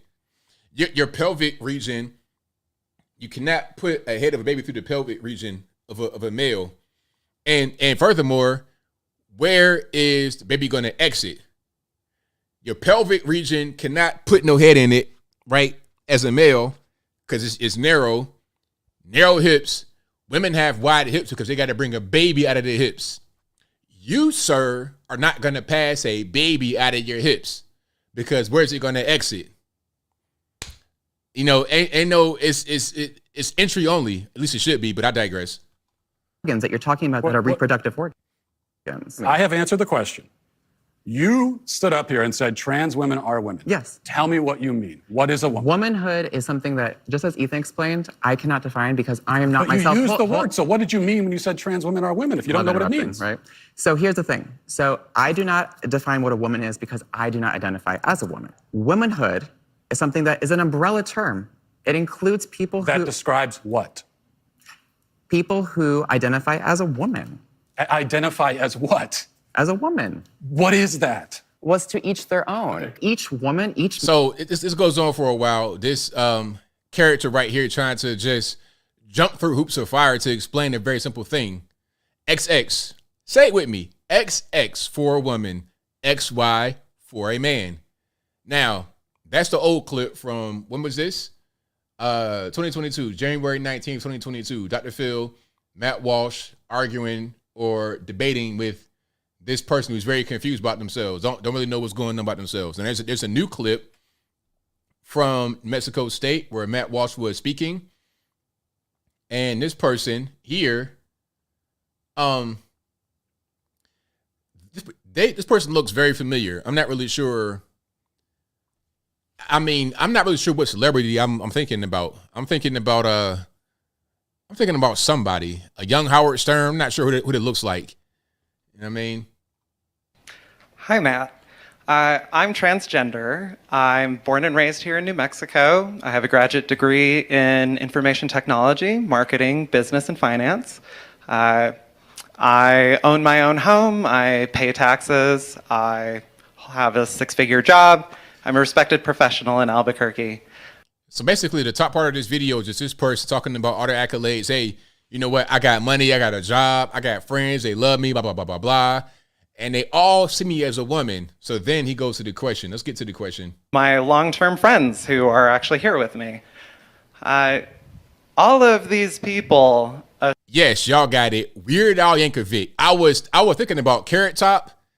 Okay, I thought comedian, well-known, funky hair, but it wasn't Carrot Top because we got this brunette type thing going on, right? This, I don't know what you got going on right here. Is that a wig? Is his hair? I don't know. Weird Al Yankovic. That's you, sir. Assure me, I'm a woman. They'll tell me, girl, there is no way you are a man. They see me as a woman. So the question. Okay. How can you assert that nobody would ever see me as a woman when my material experience tells me you're wrong? Okay. It's interesting that that's the part of my talk you chose to ask a question about, because that's not in my talk at all. I don't believe I said that no one would ever see you as a woman. I mean, it's possible, I suppose, that you could fool someone. Now, you brought this up, so I have to tell you that you brought this up. You've put your identity on the table for conversation. And so I'm going to say you wouldn't fool me at all. I mean, I see a man 100%. And I think that most people would. Now, the fact that you have people in your life who are saying to you, oh, you're totally a woman, it's exactly what I'm talking about. No one in my life has ever once said to me, you're totally a man, Matt. If a friend of mine called me on the phone and said, listen, Matt, I want you to know you're really a man, I would think that there was something wrong with him. I would say, why are you saying that at all? It doesn't make any sense. So exactly. Have you ever gotten a call that says, hey, I've never gotten a call that say, hey, ABL, you know what? You're really a man. I think that you're seriously a man. All I see when I see you is a man. It's like, you see this big, first of all, I'm real big. I'm 6'3", over 200 pounds. You see this big black dude walking down the street. You think I'm a woman? Is that what you think? For real? You think I'm a woman? What? You know what a man is. You know what a woman is. You know these things. It's not difficult to understand. You don't have to say that to somebody unless you're trying to reassure them, to convince them. And you only need to be reassured or convinced when you're not really that. Okay? When you're not really that. Simple. The fact that this is a conversation to begin with tells me, it only proves the point that I'm trying to make, that your identity, even in your own mind, is up for, it's something that you need to be assured of. Now, what I would like to ask you, again, because you're standing here, and so you've brought your identity on the table for discussion. So how do you know that you're a woman? It was first when I heard transgender persons describe their experience in their own words, and this was only about 2 years ago. Hearing somebody describe things, it was a woman from England, describing her experience, her childhood, her teenage years. And it blew my mind to be listening to her, because it was just some podcast that I was listening to while I was doing laundry. But it blew my mind to hear somebody so eloquently and precisely describe things that I had experiences that I had experienced. What did they say? Okay, so I am honestly hesitant. I know that you touched earlier about the difficulty that See, right there, you know what? I know where he's going already. I've done a lot of debates, a lot of talking to people. When I ask you a question like that and you try to go all the way around the bush, trying to set it up, trying to say, well, you're not going to have a good answer, you're trying to avoid the question because you know if we're being honest here and not really answer the question, it will not be what you want to hear. Very simple. So you're trying to poison the well. Transgender women might have in describing their identity, but I want to state I honestly don't feel that you would engage in this conversation in good faith. See So what I'm why are saying? you here? Why did you stand up to talk to me if you don't want to have a conversation? You're saying that you discovered that you're a woman. I'm asking you how you did. That's a very fair question. Okay. How do you know that you're a woman? That's fine. All right. So first of all, listening to transgender people, and it was like, okay, this is a one-off, one person describing these things. Things like looking at yourself in the mirror and not recognizing yourself. Hearing compliments. You know what? I never heard a podcast and then questioned myself afterward. Like, hey, you know what? I never heard a podcast and got validation in myself as a man from the podcast. I get up every day. I know what I am. I don't need a podcast like, hey, that's me. Now I identify as a man. No, it's simple. Like, you are such an example, like a positive masculine role model. And just hearing that and being like, it feels like they're talking about somebody else. It means feeling alone, even when you're surrounded by guys, even when you have a lot of friends. And I was active in like Boy Scouts. I'm an Eagle Scout. I had great masculine role models my whole life. And yet I never felt like I belonged. I felt welcome and included. Why does that make you a woman? Because as opposed to just a man who doesn't get along with some other men, or a man who's depressed, or a man who doesn't feel at home totally in his body, which, by the way, is a pretty universal human experience. Everybody goes through it at one time or another. So in what way does that make you a woman, though? And it's interesting. You're telling. You know what? There's more to that. For a second time, I want to play the whole thing. That's a very good point, though. It's like, look, all men and women go through things. You may not feel like you feel kind of insecure, feel kind of unsure about yourself. Does it mean that you are a woman, or are you just insecure or unsure? You might be gay, you might feel feminine, you might feel kind of soft, you might not feel too tough. You might feel insecure. That doesn't mean you're a woman, though. Furthermore, ain't no such thing as becoming a woman. You could in your mind think that. It don't make it true. Like I say, you can think you are a rubber ducky. That does not make you so. It's very simple. Now, before I get super chats and whatnot, I got a quick little feel-good story. For me, it's a feel-good story. I don't know. I could be kind of dark sometimes, a little bit. So you may or may not see it as a feel-good story, but I won't read the entire thing. Just a quick little headline. All right, y'all ready? So check it out. Texas man uses Apple AirTag to track down person who stole his truck, then kills him. I was like, well, wait a minute. I mean, I don't know if I do all that, but hey, man, don't steal my truck. Don't steal from people. Don't steal my truck, and maybe this won't happen. So I wonder what's going to happen. Would the guy go to jail for this? Is there any charges? Hold on. Matter of fact, now I got to read the story. Okay. So I'm reading. Okay, so they're trying to figure out if he's going to get charged or not. They didn't say he got charged right away. He didn't get arrested right on the scene. They're determining if the suspect will be charged in the fatal shooting. They don't really know yet. All right. They're saying don't take matters into your own hands or whatever. But hey, man, don't steal my truck. How about that? Hey, the more you F around, the more you're going to find out. Dude, where's my car? Is hilarious. Shout out to you, Cyber Chick. That's hilarious. What's that? Cyber Chic Chick. Shout out to you.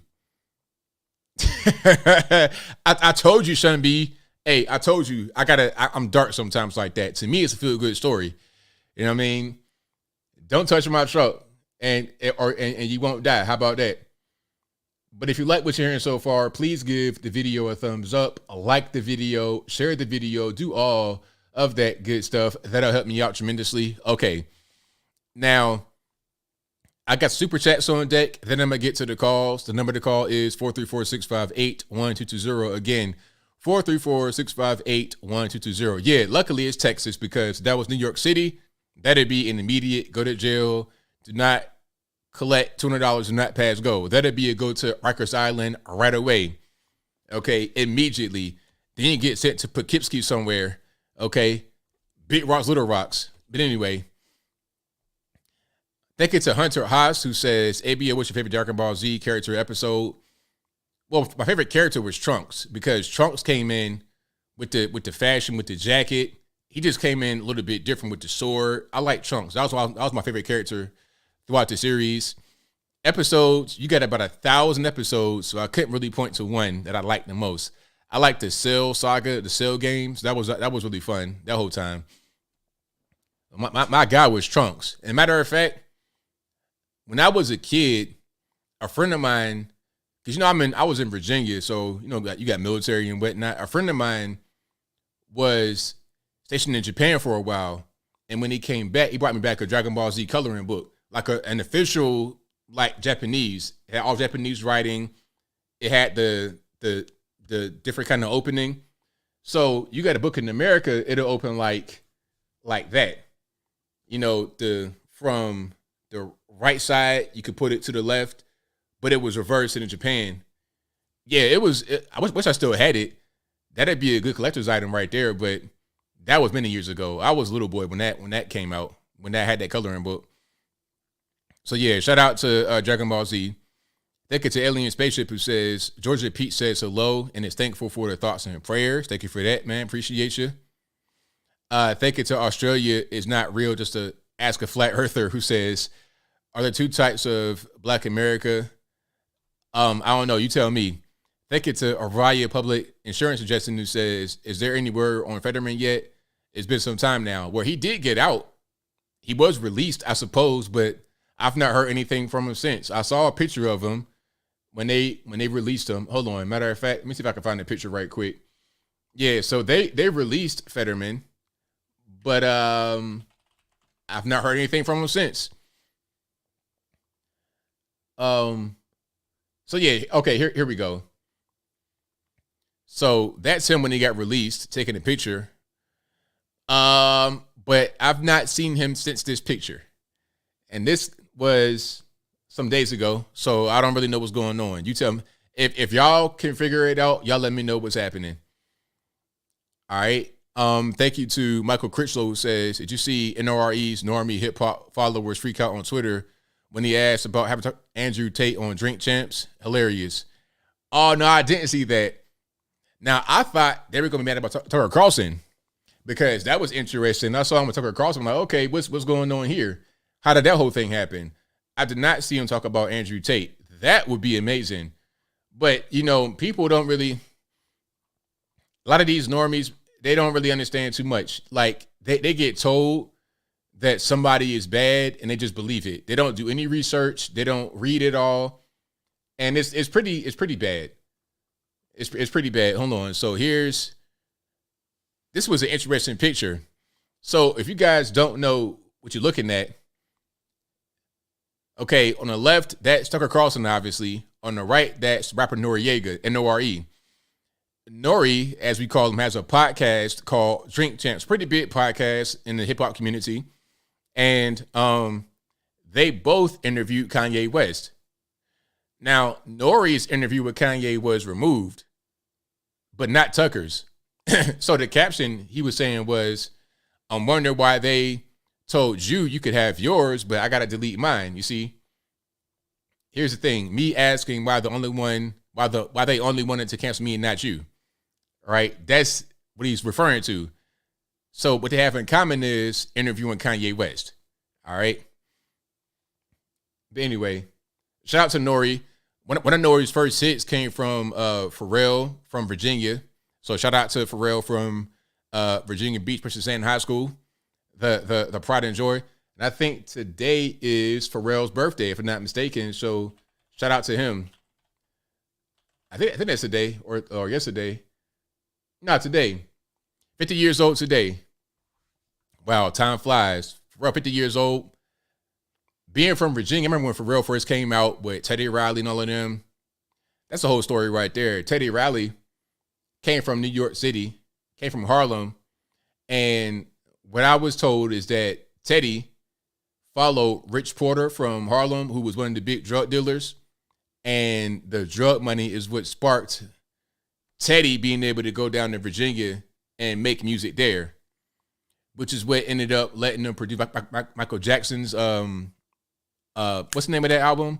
Michael Jackson's album, Butterfly, whatever that was. and a lot more.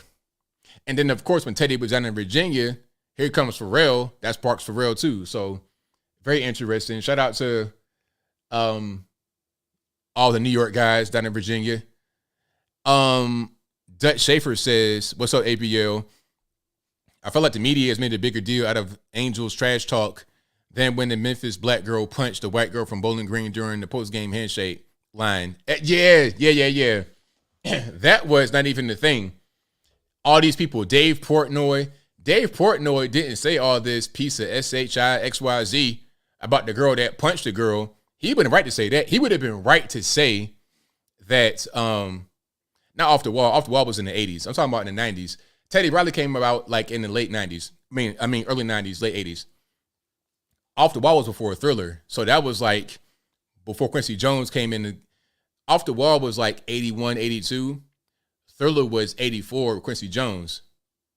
And by the way, Quincy Jones produced at age 49. That was his biggest hit ever at age 49. It's crazy. But Teddy came in the picture like 92, 93 in a heavyweight with New Jack Swing. Michael's album was produced by Teddy, I want to say 94, 95, right around that time in Virginia. And that was all made possible by the drug money that came from Rich Porter and all them. And then their story, the Rich Porter and all them, was in the story in a movie called Paid in Full. If you ever seen that.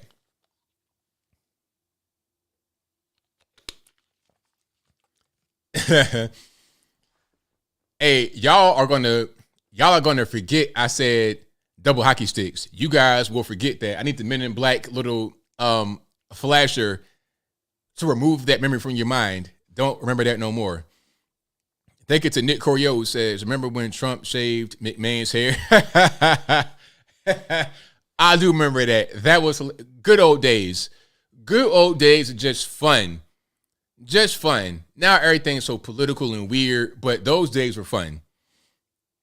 Thank you to Dutch Schaefer, who says, "Is Vince McMahon trying to look like a Bond villain? If he's not, I can't tell." Thank you to Lone Star, who says, "Texans living in the major cities need to start waking up, because the Democrats are putting huge efforts in those places. Gavin Newsom is coming to town to convince voters to vote for fascism." Yeah, you know what? The problem with Texas is that it's becoming overrun with Californians. You see, Californians are fleeing Gavin Newsom, but those same Californians that are now in Texas may vote for a Gavin Newsom if he runs. I told y'all a long time ago that they're going to run Gavin Newsom in 2024. I've already told you guys that it's going to happen. Biden is not going to run. I don't know why they keep saying that. Biden can't run. Biden is not even able to walk around right now as a president. How is he going to be able to run a campaign? Understand this. He was not able to campaign in 2020. The only reason he was able to have any kind of campaign is because of C-19. He could just stay in the basement and do Zoom calls. But now, ain't no excuse. You're going to be out there in the field. You're going to be out there shaking hands, kissing babies. You're going to do all that kind of stuff, right? If you're Joe Biden, you can't do that kind of thing from your basement in Delaware anymore. You got to be out there in the field at 80. He's 80 years old right now, and he'll be 81 at the end of the year. He'll be approaching 82 in 2024. He's already decrepit right now. He pretty much got 2 feet in right now. He's not going to be any better in a year and a half from now. It's just not going to really compute. But I digress. All right. We got calls on deck. The number to call is 434-658-1220. Again, 434-658-1220. Do not be afraid to call. There's also an email in the description box if you want to be on Skype and be right here in the bottom left-hand corner of the screen. And let's go ahead and get that cracking. If Skype's down or it's acting up, it's not my fault. Please blame the white man. It's not on me. Y'all know how it is. So, yeah, they're going to run Gavin Newsom in 2024 for sure. People say they're going to run Big Mike. I don't think so. They're not going to run Michelle. That's like the emergency glass. They'll run her if they have to, but they're not going to run her if they don't have to. 912, you on the line. Who am I speaking to? What's going on, ABL? It's all Tom in Savannah, Georgia. all righty, man. What's going on? All kinds of stuff, obviously. But one of the most interesting things is the transgender stuff and the Matt Walsh video. I mean, I saw it a couple times today, and every time I listen to it and watch it, it's like there's certain reasoning, there's certain questions, and like, well, I don't think you're taking this conversation in good faith. Well, I mean, he's having a conversation. He's being nice and polite. He's explaining stuff. He's asking you questions that just blow your mind, and you're sitting there like, Right on. You know, because people don't, when they're surrounded by people that just want to tell them anything they want to hear, there's never any kind of kickback. There's never any kind of real conversation. They just get told, oh, you're beautiful, you're a woman. And then here comes a guy that says, no, let's get some real dialogue and the real conversation. They're not really prepared for it because they've been told that they're so beautiful and great by all of those that are around them. Right. They even went through, oh, I got a 6-figure income. I got these multiple degrees. 2 years ago, I heard this and it made me feel some type of way. I related. Well, how does that make you a woman? I mean, that's Right. good. I mean, I'm glad you're like a hard worker and successful, but randomly hearing a podcast 2 years ago, how does that change something? Please explain. Great question.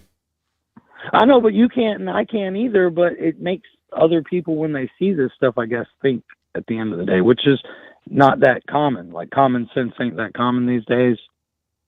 That's right. 100%. So what I mean, what do you think about all the Trump stuff? Because obviously it's major talk, but even they try to control the narrative of stuff. They try to put things out on the weekends so you don't see it or hear about it. What's the question again? What do you think about Trump yesterday? I mean, I know you think it's a joke, but I mean, there's no substance to it at all. The validity, I'm not a lawyer, you're not a lawyer, but at the end of the day, why? Oh, you mean as far as him getting arrested? What I think about that?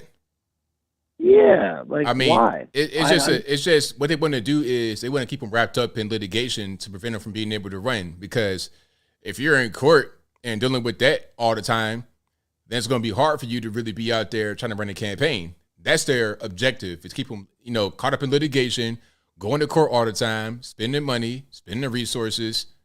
That's the whole thing. They can't win any other way. I mean, impeachment 1, impeachment 2, once again, is, do we have to ballot harvest to actually win like a legitimate election? It's a crazy world we live in, but I don't know. I got more like things to say, but you got other callers. I appreciate it, ABL. It's not my first time calling. I mean, I love the way you do what you do because you turn news into relatable stuff for the normies, I guess would be the easiest way I could say that. Yes. And you're very nonchalant. You're funny though too. Man, I remember that one time you were laughing. That one dude was talking about the people going to the grocery store. He's like, I work at the grocery store. Man, these people come in with their food stamps card and they just buy like 500 pounds of fat, and you're over there turning away laughing. But I'll let you get to the next callers. I appreciate it, ABL. You do great. I mean, I look to you more than news than any other network, so to speak. But RSBN got banned off of YouTube the other day too. Yeah, that's crazy. They're always going through something over there, RSBN, because YouTube doesn't like them too much because they're linked to Trump, so they don't want them to be on. That's really unfortunate. Yeah, I mean, all they do is like show the rallies, but I guess they said something that offended someone. It is what it is. Yeah, it's the world we live in. All right, thank you very much, ABL. You have a great night. Thanks for the call, man. Appreciate you. All right, shout out to the caller. And you guys are amazing. Thank you for calling. Number to call, the drill, 434. There it is, 434-658-1220. Again, 434-658-1220. 334, and allow who I'm speaking to. Hey, it's JoJo. I want to throw something way out of left field right quick. Ice Cube. Ice Cube, whenever the transition was happening, he was trying to talk to the Biden administration and the Trump administration. And I think Trump had some kind of platinum plan, and Ice Cube had something for inner city, kind of ghetto areas. He was trying to help out different people. And the Biden administration brushed him off and said, we're going to have to wait till we get into the White House and then we'll talk. And they brushed him off. And Trump was trying to go ahead and work in something right then. And once the Biden administration got in, they just brushed him off completely. And it just about red-pilled Ice Cube, but, not quite enough. It's just something I want to throw at you. You might want to look into. I definitely will, for sure. I remember when that story first came out, and I didn't see the update on it, so I'll definitely look into it for sure. Yeah, that's it. I just want to throw it at you. You might want to make a video about it later. Right on, man. I don't think there is no update, because he wouldn't ever put no backlash on anybody because of repercussions on him, because he's got to be Democratic. Yeah, that's unfortunate. Yeah. All right. Take care, ABL. Thanks for the call, man. Love Appreciate your content. Thank you. All right. Take care. Bye. I remember that whole thing with Ice Cube, and I remember they were brushing them off. And I knew that when they brushed them off before the actual election happened, that it would never be anything else of that. Because, okay, other people, like, remember the whole Stop Asian Hate thing? They raised this stink about that, and it got done right away, instantly. Now, if Ice Cube says, okay, here's my plan I want to have, and it gets brushed off, and it's public on top of that, it wasn't a thing where they brushed him off and it was under the table and all. Nah, it was public. It was a whole big thing. He was going back and forth with Cedric Richmond, all these people, the Congressional Black Caucus, falling out with them. I'm like, okay, it's over. If they're brushing them off right now and making statements and going public and beefing with them and whatnot, they use the Congressional Black Caucus to basically throw them under the bus publicly. I knew there'd be no more of that. But it is what it is. It's whatever. 504 on line. Who am I speaking to? Hey, ABL. It's Alien Spaceship. All right, man. What's happening? All right. So with Trump, I'm not too sure exactly. So is he in jail?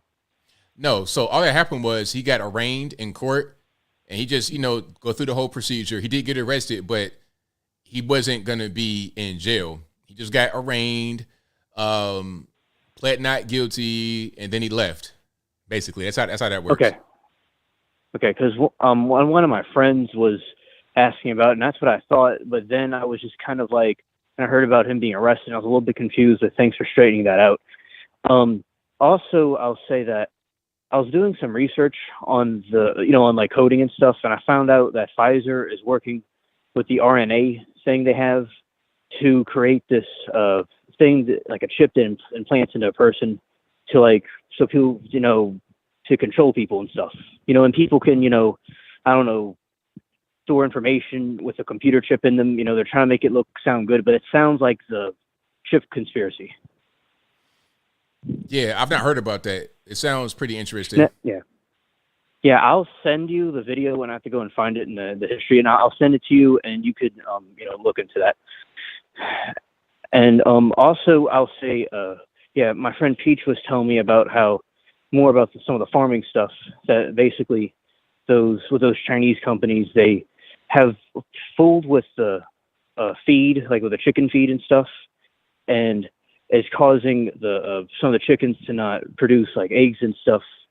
And some of the farmers have burnt down their own things and whatnot, and people aren't really allowed to say certain stuff. And this has to do with what I was saying before about how they're trying to take over the food in America. Very interesting. I've not seen that either, but a lot of that goes on. They use these things as means of control.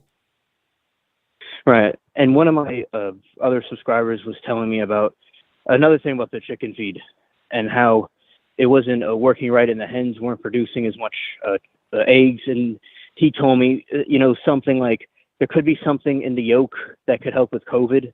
He says, I don't know if that's true or not. And that's basically, they don't want people to have eggs because it has some different health benefits that would help them against the virus because they want people to be sick. That's another interesting theory I heard as well. Well, interesting. Very interesting. Right. And also there is more information, I'm putting on my channel, and I will tell you and whatnot as I get the information.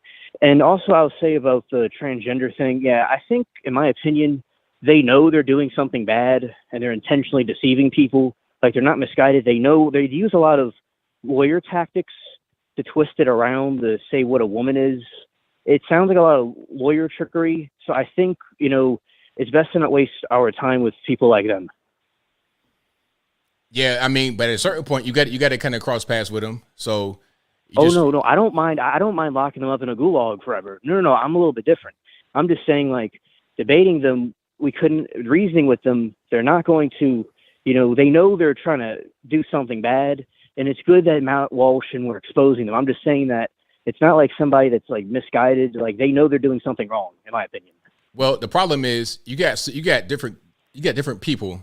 You got people that are out here intentionally trying to convince people to become transgender, and then you have those that are genuinely confused. Like a lot of young kids that don't know really what's going on. They're kind of confused, and then they go to TikTok and they see these so-called trans influencers convincing them to go a different direction. So it's good to have guys like Matt Walsh out there to provide a counter narrative, because without him, it's only one narrative they're going to see, and then they're going to base their thing on that. Like, the guy even said, he heard a podcast, and that kind of encouraged him to go that direction. What if you hear Matt Walsh's podcast? So you got to have both narratives out there.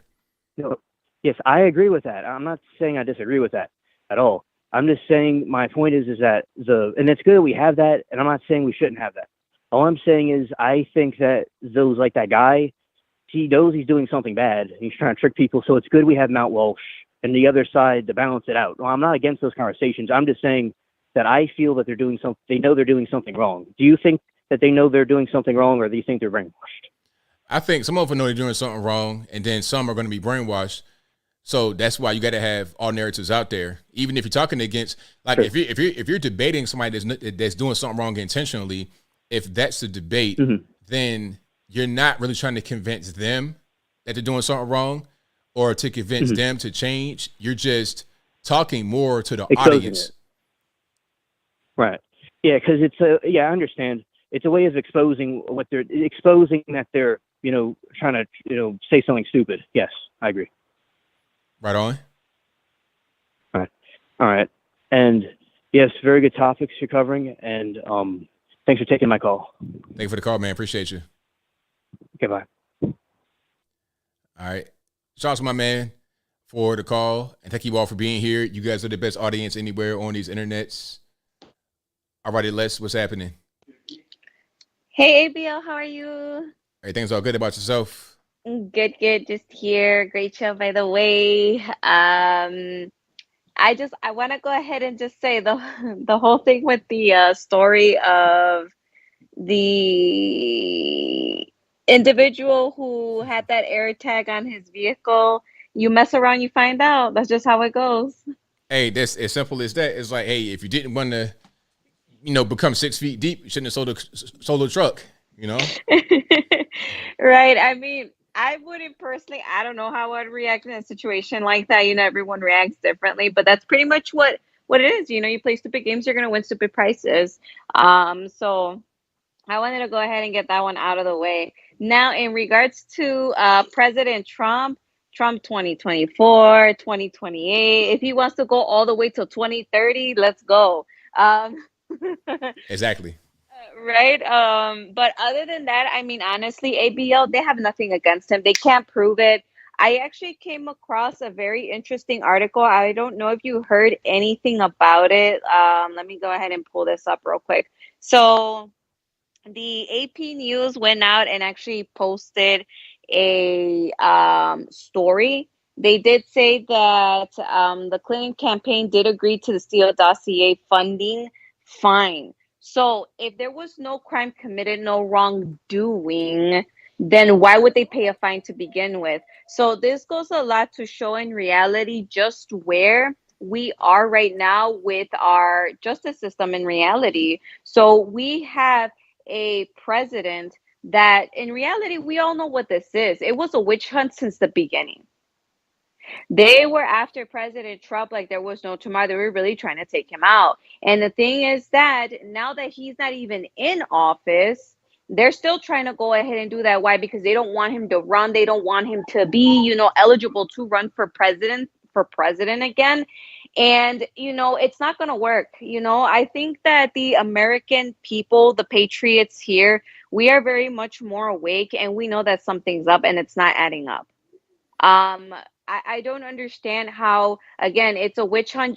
Even after the fact, they're CNN and all these other news channels, the fake news media are still, how can I say it? Are still talking about him in such a negative way that him not even being president. And then we have over here, like I said, we have like the Clintons, all the crimes they've committed, the treason. I'm still under the understanding that Congress is going ahead and investigating the whole thing with the COVID origins and everything with Fauci. So it's like in reality, where is then our justice system really in reality one-way sided in favor of the deep state? Because that's the way it's starting to seem now. I know, like I'm a very optimistic person, ABL. So what I always say is that I love to keep the hope and give it. And I know that this is all going to work out in favor for President Trump. Some way, somehow, I know it. So we will see how this goes and how the story keeps unraveling in regards to President Trump's case. But we all know they have nothing, completely nothing on him. And I also wanted to go ahead and comment about Matt Walsh. He is a savage, ABL. And anybody who hasn't seen that documentary of his has to go watch it. And again, I have put in the comments because that video that you put up was from 2023, early 2023. And the gentleman said, 2 years ago. And I was like, okay, so 2023 minus 2 years ago, 2021, COVID time, the pandemic, right? People were just bored. They didn't know what else to do with their lives. That's right. Hence, the deep state goes and rolls out the next agenda and the next distraction. So that's all I wanted to say, BL. I wish you a wonderful night. We'll see you on Saturday. God bless you. God bless the channel. The little Patriots want to say good night. Good night, y'all. Thank y'all. Bye, BL. Take care. All right. Great call as always. And you guys are the best audience anywhere on these internets. If you like what you're hearing so far, please give the video a thumbs up. Like the video, share the video, do all that good stuff. And the number to call, you see right there, 434. It went away with 434-658-1220. Again, 434-658-1220. 470, you're the line. Who am I speaking to? Oh, Anthony. Hey, it's Greg from Wild and Wacky Atlanta, sir. How you doing? It's all good. About yourself? Well, I haven't gotten shot, stabbed, molested, raped, or carjacked today, so it's been a pretty good day. There you go. Sounds good to me. Yeah. So, about the whole Trump thing, this is all a bunch of shiza, and Trump's prevailing. I'm not really worried about this at all. They don't have a case against him. And Fat Alvin said yesterday, he's like, somebody asked him, it's like, well, what are the charges against Trump exactly? And the guy said, well, I don't have to say under New York law. Yeah, you can't say because you don't have anything against him.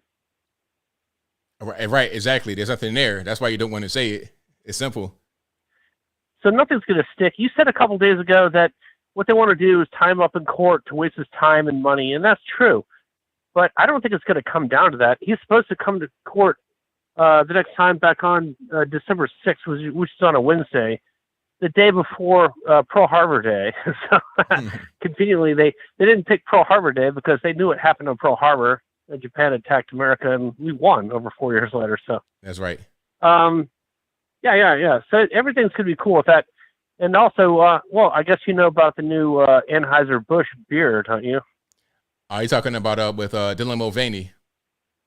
Yeah, it's called Gaywiser. And it's actually pink. It's true. I'm not lying. Oh, okay. It makes perfect sense. Yeah, as Joe Biden would say, no joke. As he always likes to say, which I hate when he says that.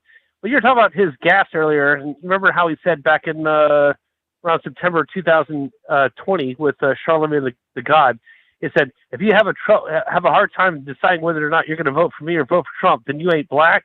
Yeah. That's the exact quote. He never said, if you don't vote for me, you ain't black. He said right. exactly what I just said. You're absolutely correct. How many people remember this little gaffe I'm getting ready to play for you from I think it was around the fall of 2008, called Slight Indian Accent, when he was running with Obama. Listen to this. Check this out. Cannot go to a 7-Eleven or a Dunkin' Donuts unless you have a slight Indian accent. I'm not joking. Oh, it's gigantic. Remember that? I remember that very well. Absolutely. Yeah, you should have seen the look on these two Indian guys, man. They were really offended and pissed off. It was a really awkward moment, but he had no idea what he had done to these two guys. But what an idiot. Yeah, it's crazy. Anyway, everything's going to turn out well, and I'm not worried about Trump at all. I'm just so kind of pissed off and disappointed that we couldn't get a mugshot, because we could have made thousands or actually millions of dollars off that. Oh, the mugshot would have been priceless. Yeah, the conservative YouTubers would have made millions of dollars off it. Trump would have raised a lot of money for his campaign off that. But you can get a mock-up picture of Trump's mugshot from Mark Dice Merchandise. It's called Political Prisoner. Okay. Yeah, so check that out. So anyway, that's all I wanted to say. Have a good day. Take care, and be safe when you come to Atlanta. Thank you for the call, man. Appreciate you. Thank you. Be well. Thanks. Bye. Yeah, man, that mugshot would have been valuable. It would have been worth its weight in gold, for real. But they still, I think Trump's campaign still put out a mugshot T-shirt. I got an email about that. Yeah, they still want you to, buy that. 773, you're on the line. I'm speaking to. ABL, it's your retired Chicago police officer friend. I wanted to make a comment on the transgender thing. Did you see the short video of the Canadian Powerlifting Association, where one of the coaches, who is male, there's a transgender, male to female transgender on the women's powerlifting team, the Canadian powerlifting team. And this transgender has won, all these records and everything else with the powerlifting, because obviously the transgender was once a man. So the Canadian Powerlifting Association made up these bylaws that if you identify as a woman, even though you're a man, that you don't have to prove it. You just have to say, I identify as a woman, so you're able to compete. And this transgender, who's been a transgender for quite a while, has won all these records in Canada with powerlifting. To make a point, the coach, who is also a powerlifter, the coach of the male powerlifting team, said, I identify as a woman, I want to compete. And because they made these bylaws, they had to let the male powerlifter coach compete. And of course, the record, he broke the record by 95 pounds. So, the transgendered record was whatever it was. I forget how many pounds the bench press was. He comes along, he says, I identify as a woman. He doesn't have to prove it. And he goes and he breaks the record by 95 pounds, and he wins the title.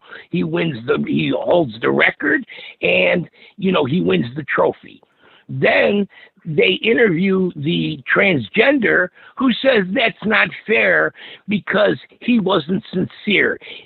I'm really a transgender because, my license has been changed. My passport has been changed to reflect that I'm a woman, and all this, saying it's not fair. And I'm sure the coach wasn't sincere. He wanted to make it a point that anybody can say anything, and now I've come along, and now I beat you by 95 pounds, and I hold the woman's record. Because even though I'm a biological man, I hold the woman's record now, and knock the transgender out of the box. Right away to transgender, it's not fair. This isn't fair. I'm well liked in the powerlifting community. They know that I'm really a woman, even though I was born a man. Suddenly, it's not fair. I thought that it was a great thing. You should watch the little video. It's not very long, especially the transgender saying that it's not fair. I mean, the fact remains, if you want to identify as a woman, you want to put a dress on, that's fine. But that doesn't mean that you should be able to compete in competitive sports, because it takes away from the actual biological women that are trying to compete in sports. And, swimming, all of a sudden the transgender, boom, they win.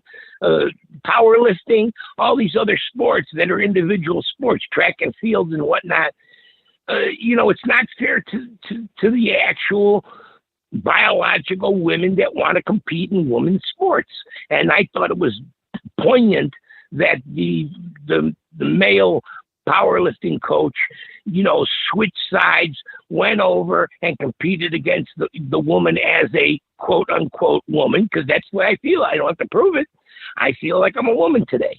And then tomorrow he could say, well, I feel like a man again. So I thought that was really good. My other point, ABL, was about, our new mayor-elect here in Chicago.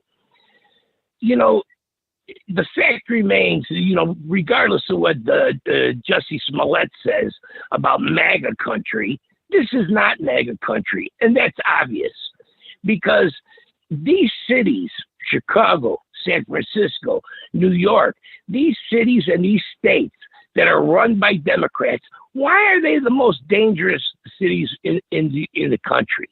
It's because it's run by Democrats who are light on crime, and they want to blame everything else instead of trying to, do what you have to do to stop the crime. Because this new mayor-elect, as you pointed out, it's more of the same. As a matter of fact, sometimes you're better off with the devil that you know than the guy that's about to come in, because this guy is talking about raising taxes more. Of course, you got to raise taxes on the working people of the city of Chicago, to give more. He wants to give more services to education, the talking points. We need more for education and this and that. And he wants to defund the police. He wants to cut down on the amount of police. He doesn't want more police. So it's more of the same. And, the proof is in the pudding. These Democratic cities, San Francisco, there you go, the guy from Cash App was murdered. These Democratic cities, reap the, I shouldn't say rewards, but they reap what they sow. And if you're light on crime, criminals take over, your city's dangerous, but they keep voting these Democrats. And it doesn't matter that I vote for Republican and the people that I'm friends with and that I know and the other Republicans here in the city. You just have more than enough Democrats to vote these idiots in that are going to be more, light on crime and more social services. And you need social services, but you have to address the crime problem, the real problems that are here. And they just want to blame everything else instead of looking at themselves. They want to point a finger at Republicans. This is just not a Republican city. It's a Democratic city. And it's going down the tubes. And we're going towards the way of Detroit and everything else. It's a very fine balance. You can easily upset the balance of your city and you become, I shouldn't say third world city, but you become a dangerous city that no one wants to invest in and everybody is leaving. That's my 2 cents, ABL. And thanks for taking my call, and I'll talk to you later. Thanks for the call, man. Appreciate you. Thank you. Very good. Very good call. And one thing he was saying about the devil that that's pretty important, because with Lightfoot, you know what to expect. It's not going to really be a lot of surprises. But then when you get this new guy, you don't know what's going on. He's raising taxes and doing different things. It could be unpredictable, kind of scary. 989 on the line. Who am I speaking to? Hey, Bill, man, what are you doing, bro? It's all good, man. What's happening? None, man. I'm just chilling. Right on. So what's on your mind, boss? Oh, I was watching the show, listening to that guy with that scratchy voice, and I agree with him. Right on. So, yeah. Oh, this is a little off topic. You blocked me, bro. Okay. Have a good night. We don't got all day for this ridiculousness. I promise I don't. Instantly. Let's move forward. Have a nice night, sir. Thank you for that. All right, Victor, what's going on? Hey, thanks for taking my call. Ain't no problem. Hey, man, that Matt Walsh clip, pretty amazing. Absolutely, man. He's great at that whole thing that he does. Yeah.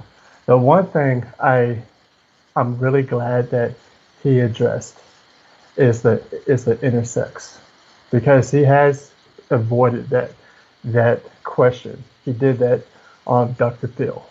I'm glad that I don't know if he did it in that clip, but there is another clip from that same talk where somebody did ask him about the intersex.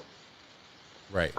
Yeah, in that clip, he said that even though if a person's intersex, meaning that they either have 3 X's or they're XYY or XXY or some other type of multiple X's or Y's, in their nature, they are still ordered to be either a man or a woman, which is very true, because even those intersex people, you would still say that they're either a man or a woman. Exactly. You're still within the same framework. You're not doing anything. It's not some kind of new thing. It's like, nah, XXXY, you're still male or female. That's really it. Yeah, it also shows that there's something inherent in their nature, what a person's supposed to be a man and a woman, and our bodies supposed to express that inherent nature in us. Those intersex, I mean, we used to call people with the intersex a genetic deficiency or genetic defect, but now people are not calling that defect anymore because they're afraid to hurt people's feelings. I tell people that just because that intersex, they call intersex a biological defect, that doesn't mean that you as a person is not defective. All it means is that there's just something part of your body that's not working, but that doesn't mean that you're not less than a person. Exactly, 100% correct. Either with Matt Walsh talk as well as the Jubilee new video. Do you see that video? The Jubilee video, with who? Was it with Candace Owens in it? No, it's the brand new video where it had the transitioners talking to the detransitioners. Oh yeah. I saw some of that. Yeah, with both of those videos, they pointed out a few key things. One is that the transgender, they do believe that gender is binary. They're not going to say it. If you listen to how they talk, they actually do believe that gender is binary, because they always say that, well, I don't fit that identity of what a man or a woman is supposed to be. What they're saying is that it's not the gender that's actually non-binary. It is identity that's actually non-binary. And they try to fit whatever the identity that they feel is a man or a woman. I can agree with them to a certain extent that yes, identity is non-binary, because we all have different types of variety of identity. But that doesn't mean that just because you fit this certain identity, that doesn't mean that you're the opposite sex. You could just either say that, okay, I'm a man, but that doesn't mean that I have to do all these things that man's supposed to do. Same thing with the woman. Another thing that they showed is how they don't like their body. Yeah. At all. Our body is supposed to show that we're supposed to be a man or a woman. When they see their bodies and it doesn't fit their identity, they want to change their body, which shows that they too believe that a man and a woman supposed to look a certain way. If they truly don't believe that, then they wouldn't be taking these hormones or doing these surgeries. The biggest thing that both Matt Walsh and the Jubilee video showed is that they showed why transitioning doesn't lead to happiness. Because in Matt Walsh video, that person kept saying they're a woman because based on what other people told him. That is why when people do their transitioning, the suicide rate does not change. Right. Because they're putting their happiness on other people that try to force their validation. That's it. If other people doesn't view them that way, then they still feel sad, even when they do that transition surgery or do the hormone therapy. And last one, I'll be done. I'm getting tired of them saying that where there's a difference between gender and sex. Reason why? Because they're saying that there's a complete separation and there's no relationship between gender and sex. But they do not believe that at all. Yes, I could say that there is a certain aspect of gender that is a social construct. However, that determining factor for gender is sex. There is a deep relationship between sex and gender. Even the World Health Organization says there's a relationship between sex and gender. Even the transgender people believe that there's a relationship between sex and gender. Again, if they don't believe it, then they would have never do that transition surgery or do anything to their body. That's it. Yeah, well, thank you for the call, man. Appreciate you. All right, bye. You're right on point though, because it's always weird. They talk about gender is a spectrum, all this and that, and the third. But then when they get a sex change, what they do? Top surgery, bottom surgery. They do everything they can to resemble the opposite sex. Everything they can. They mutilate themselves to resemble the opposite sex. Literally mutilate themselves. So if it's the same and there's no difference, then why are you mutilating yourself? It doesn't make any sense to me. Now, maybe I'm just an oddball in a situation, but that makes no sense. Y'all let me know if that makes any sense. So it's weird. And then same thing with the drag queens and whatnot. They do everything they can to emulate what a woman looks like. So it's just kind of weird. But if you like what you're hearing so far, please give the video a thumbs up, like the video, share the video, do all of that good stuff. That will help me out tremendously. Yeah, that whole thing, this whole thing that we're going through right now is just, it's a big mess. It's a big, crazy mess.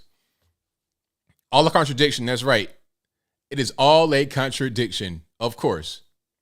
But we all knew that from the very beginning, didn't we? Yeah, and I hope that all this stuff kind of blows over.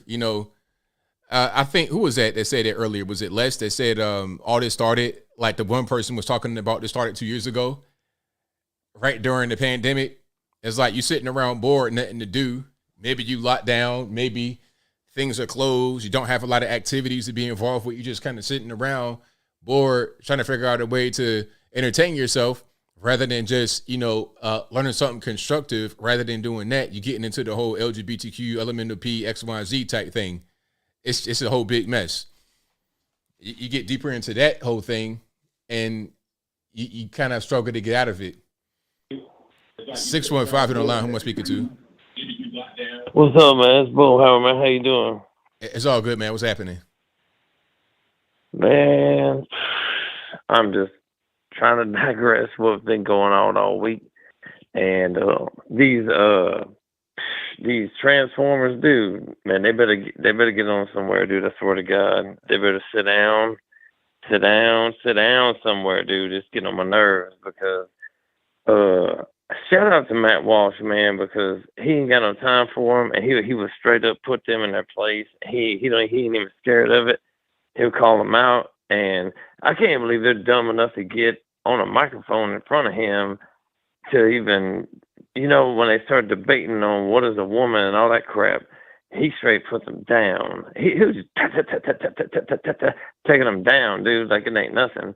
But the ones that really, really made me mad, and everybody knows that we can't have kids out here, man. Me and my wife can't have no kids, man, but do not disrespect my wife. You understand me? These little weirdos standing up there going, a woman can't have no kids. Is she a woman? Yeah, she's a woman. And I bet you don't want to step in the ring with her, homeboy. How about that? My woman will stomp you in the wine. How about that one? Little skinny ass man. How about that? That's exactly what will happen. So I wish they would get somewhere, and they need to stop, man, because they're running out here. They've already started killing people. They've been shooting people, killing people, acting a fool, man. And it's gonna come to a heed one of these days, man. And somebody somewhere needs to do something. And I tell you what, who that one person is, man, is Trump, man. After all this crap that's been going on this week, come on, man. We have to get behind this dude. All these straight up trumped up charges that they're pulling on our Orange Man is ridiculous, man. This dude ain't done nothing but try to help us out this whole time. And now this is the first president ever in life that they're going to pull into a court and try to put this dude behind bars on some charges that ain't nothing. For one, your man that looked like Mario Brothers' step uncle said that they can't even do it because it's a state thing that is a national thing, so therefore there can't be a thing. It ain't no thing. So get up off my Orange Man. How about that? How about that, dude? At the end of the day, get up off my Orange Man. Get up off my wife, because my wife is a woman. You bunch of Transformers. Autobots, roll out. Get up out of here, man. Get up off my business. Get up off my woman. Get up off all my women that I know. How about that? All right, ABL, I'm going to holler at you, man. Peace. Thanks for the call. Appreciate you. Yeah, there you go. Right on. I'm loving the energy. I'm with it. Yeah, get up off my Orange Man. Get up off my Orange Man, for sure. That's what we're talking about. Yeah, man, like this whole thing, I want to see it play out, though. I want to see the whole thing play out in court. I want to see all the court action. I want to get the full scope of this and see how it really goes, because it can go a lot of different ways, but I want to see it all the way through to the end, for sure. But hey, it said, C-19 lockdown got me into politics like ABL, Tim Cass. Well, I'm glad you found something constructive to do rather than saying, you know what, man, I'm kind of got a lot of time on my hands. You know what I want to do? I want to become a trans fairy. How about that? I'm a trans fairy now. So I'm glad you didn't go that direction. I'm glad you went in the more productive and positive direction. That's the way you should go right there, right? You shouldn't get into the weird stuff. In my humble opinion, at least. But a lot of people obviously did go down the yellow weird road, and they wound up in a strange place. So now we got to deal with all these people that don't know what's going on, and all these people, all these medical, all these doctors, medical professionals that are providing this life-altering, quote-unquote, care to people that are really just damaging these people and could be damaging them beyond repair. And it's really unfortunate. It's really kind of unconscionable, but it's like, what are you going to do? You know, what are you going to do about the whole situation? 773 on the line on speaker 2. ABL. Good thing I got on in time. ABL. First off, are you familiar with constitutional law or any other legal law to understand the pros and cons of this indictment and know full well how much of a sham and politically motivated it is, since the media is not going to touch on that? The law aspect of it, I'm not sure, but I know it's a sham. Well, I mean, what about how unconstitutional it is to begin with is the main question. I don't know. Okay. Well, if you do listen to any YouTubers like Clint Black or Mark Levin, they could probably break it down for you to kind of give you a better perspective than just what the media headline is, because there's a lot more to this than at first glance. Okay. Yeah, because one thing I've gathered from the last few weeks is that it's pretty much politically motivated attack, and exactly what dictators in fascist regimes do just to silence their political opponents. And more importantly, is that this is far more of an attack on the American people and their constitutional freedoms as well, if you really think about it. Right on. Yeah. So kind of give that some thought, and I really think that particular topic is something everybody on our camp needs to kind of debate about, because we really have lackluster leadership aside for Trump, who seems to be actually pushing back on this, let alone having an informed debate without dealing with liberal family members who are just parroting the anti-Trump propaganda with no pushback or seeing how illegal it is, because if you really think about it, as much as they're saying that Trump has classified documents, if you haven't heard that the University of Delaware, UPenn Center, all of them during the last few months, while we were distracted by whatever Twitter's talking about, has to do with anti-Trump, Biden moved a lot of classified documents to his private home, and just recently moved some of it to a Chinatown warehouse. Right on. Okay.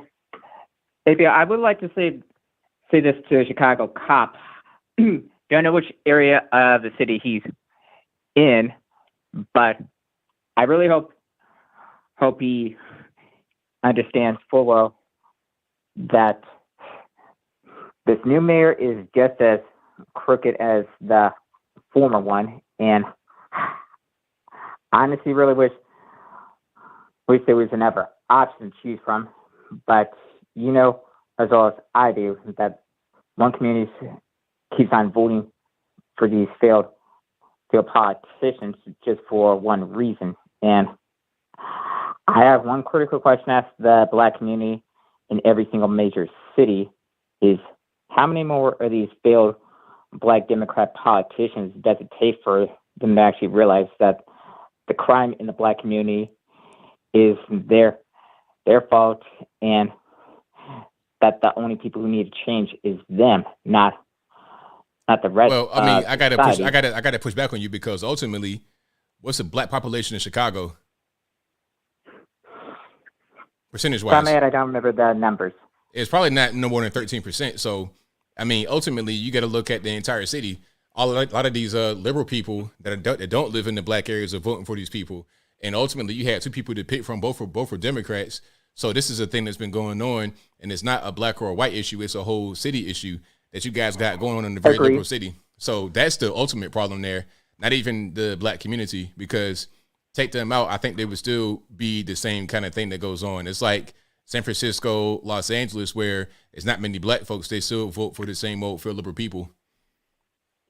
Agreed on that part, because overall the country is 13%, but given the population in these black communities vote 90% to Democrat, and only a few of them to vote Republican.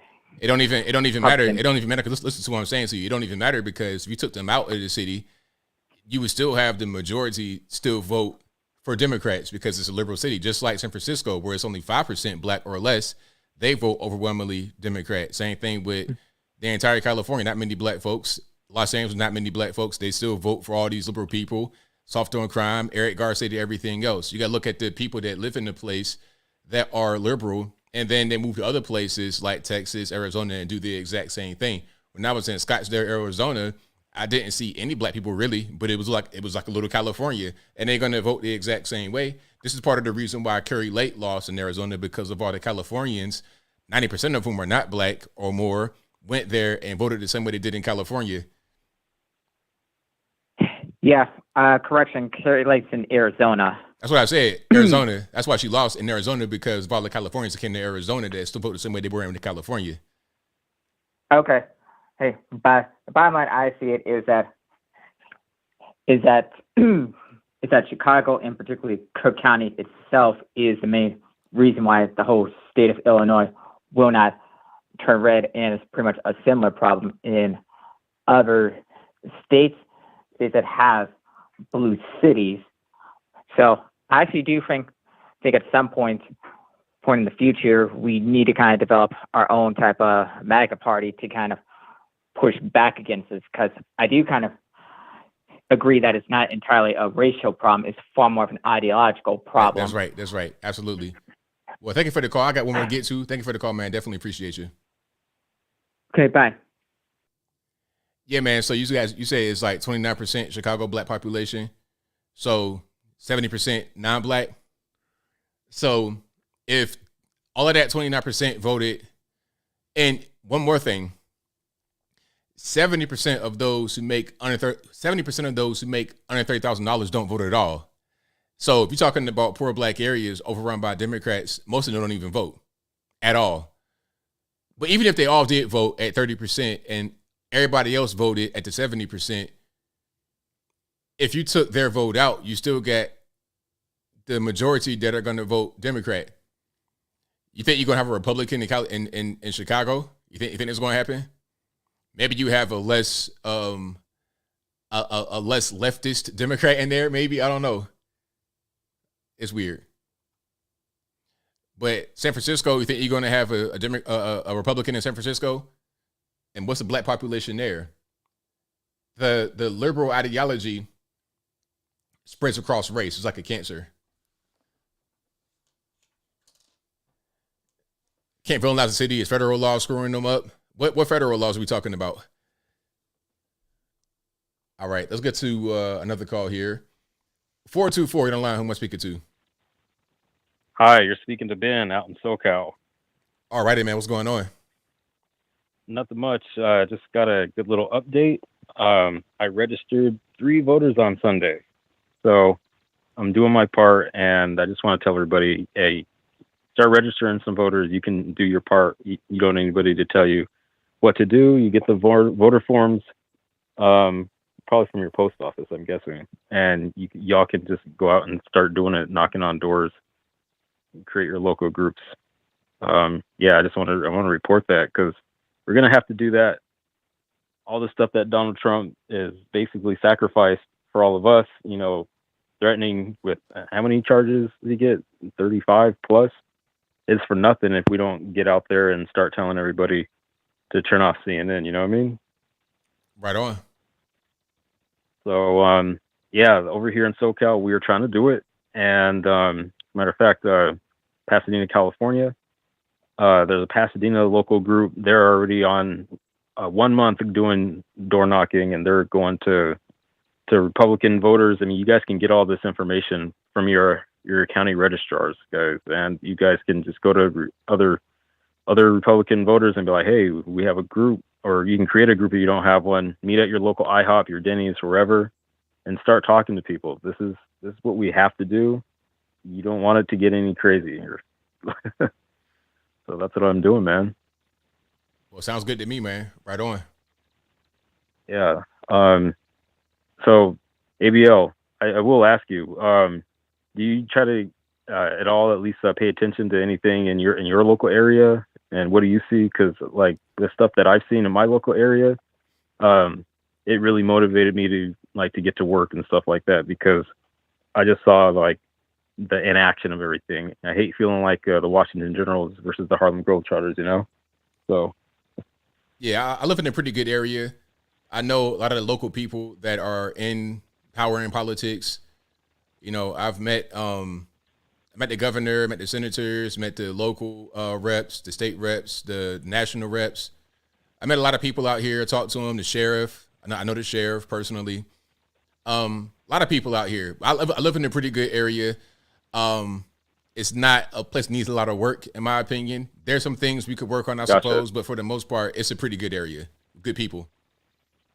That's good to hear. Got any problem areas outside of your local area? Because over here in LA, like we have, for example, Orange County, right, which was pretty safe, but they did a whole bunch of ballot harvesting and they turned it. So now we're trying to make sure that doesn't ever happen again. But honestly, I think a lot of the parts of LA, like I know that we moved to where anybody in the county can vote in anywhere, which is just crazy, right, for security wise. But I mean, regardless of that, there's like suburbs of LA that are, you know, pretty normal, if not conservative.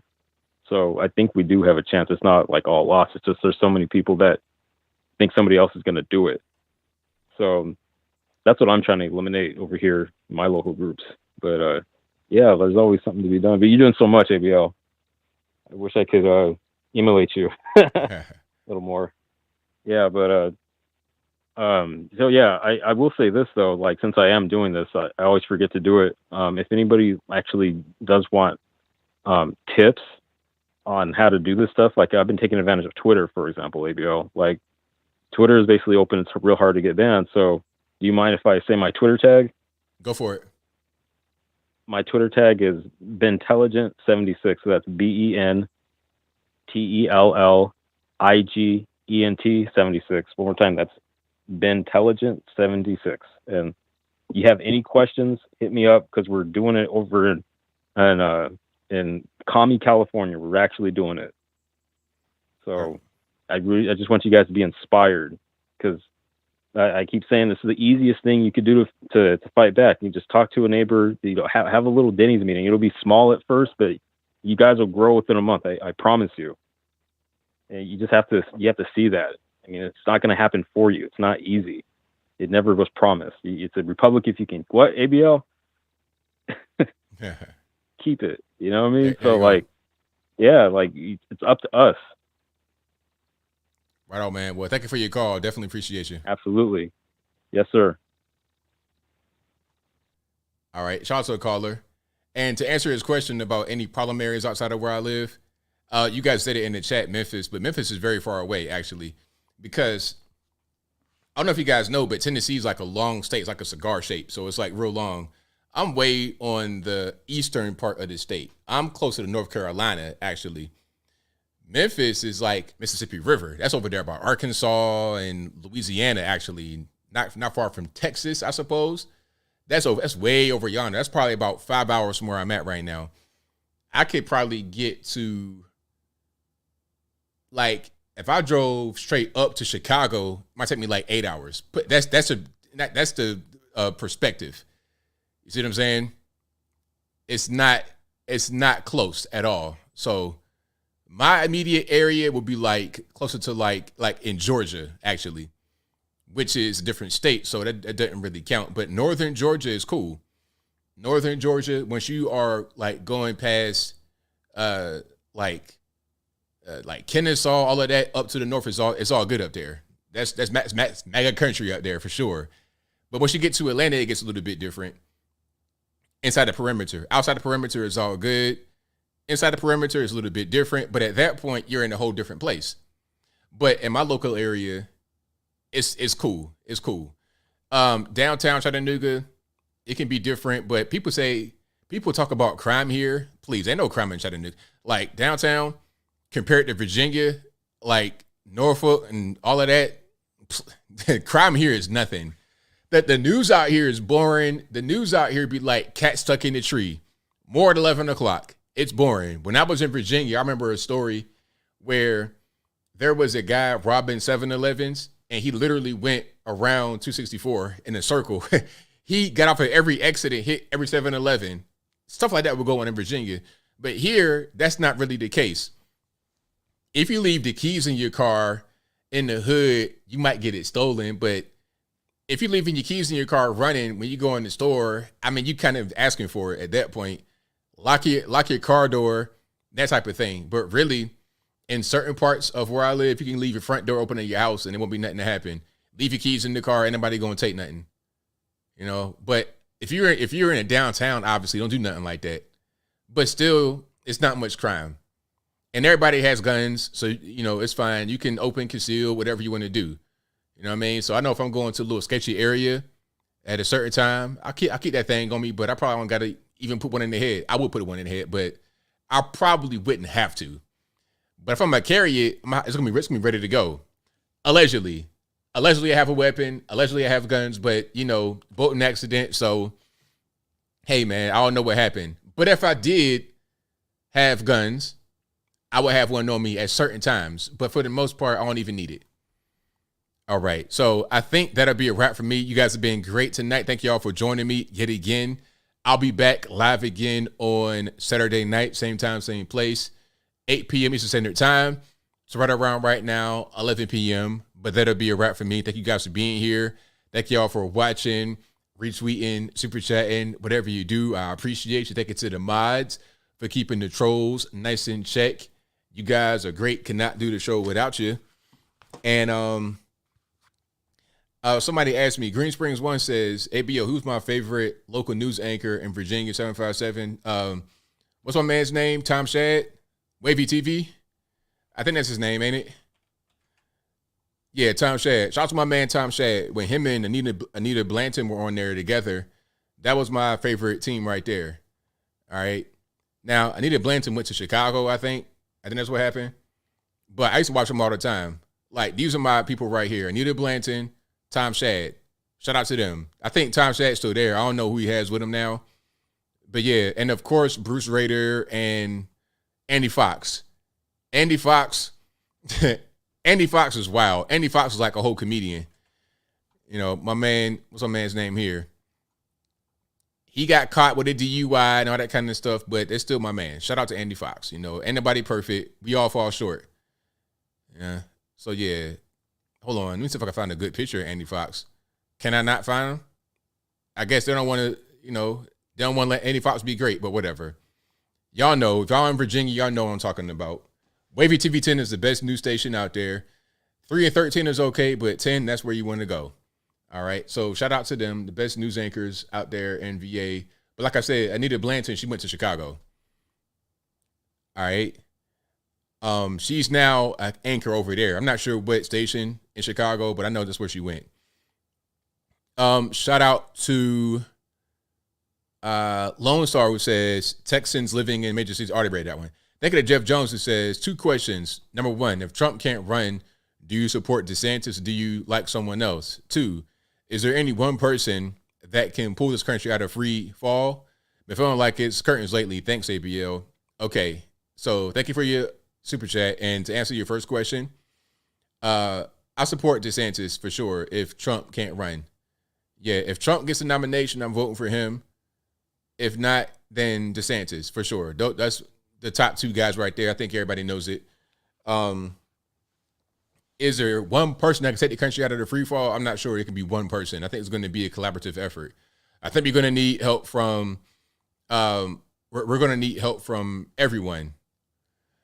I missed a super chat right here. Thank you to Araya Public Insurance suggestion that says, what is your thoughts on Michael Jordan's son, Marcus, and Scottie Pippen's wife? That's crazy. So if you guys don't know, Scottie Pippen's ex-wife, Larsa Pippen, is dating Michael Jordan's son. Ridiculous. I think that they both fell for that. It's like Marcus knows that that's his father's ex-teammate's ex-wife. It's like you can't find nobody else in the world. All right, look. You got billions of women on planet Earth. Billions on planet Earth. You're going to get with, first of all, an older woman, which is already kind of a red flag. But number two, okay, your dad is Michael Jordan. Michael Jordan, the most famous basketball player of all time. Michael Jordan, his teammate, Scottie Pippen, 6 rings, Chicago Bulls. You're going to get with his ex-wife? Really, that's like getting with your auntie, because I'm sure that y'all were around each other. You nasty. For real, for real. Like I saw this clip of people that said they grew up together in the same household and they weren't related, but then they got married. It's like, look, if you grew up with somebody, y'all lived in the same house, like, okay, put it to you this way. If your mom and my mom were best friends coming up, that means we grew up together, which makes me your cousin now. That's how it works, yes. That might be a black thing, white thing, I don't know. A southern thing, I don't know what it is. But if your mom and my mom are best friends and we grew up together, we're now cousins. So if we date later, that's just gross. The same thing. Okay, Uncle Scotty bringing his wife over to the house during Christmas, and then I grow up and date my aunt, that's nasty. So nah, I think they're both disgusting. To answer your question, ain't no way. There is no way. Like I have people that I grew up with. You know, I got, what will be, okay, that's my aunt. That's not really my aunt. That's my cousin, but not really I have people like that in my family. That's like my real cousins. I would never. That's gross. It's Southern thing. Yeah, you become family. Exactly. You become family. That's off limits. I would never. Aside from the whole thing about being your dad's ex-teammate, ex-wife, y'all grew up around, you grew up around her. You would go to their house on Christmas and she'd be right there. That's like your aunt. Ew. Same thing in Northeast, ABL? Okay, shout out to you, Andrew. Yeah, at least you got a man and a woman. It could be, 2 dudes. That's a different story. Anyway, and thank you to Home Now for becoming an ABL supporter. I appreciate you. I think that will be a wrap for me. So thank y'all again for being here. And until next time, y'all be safe. I'm out. And peace.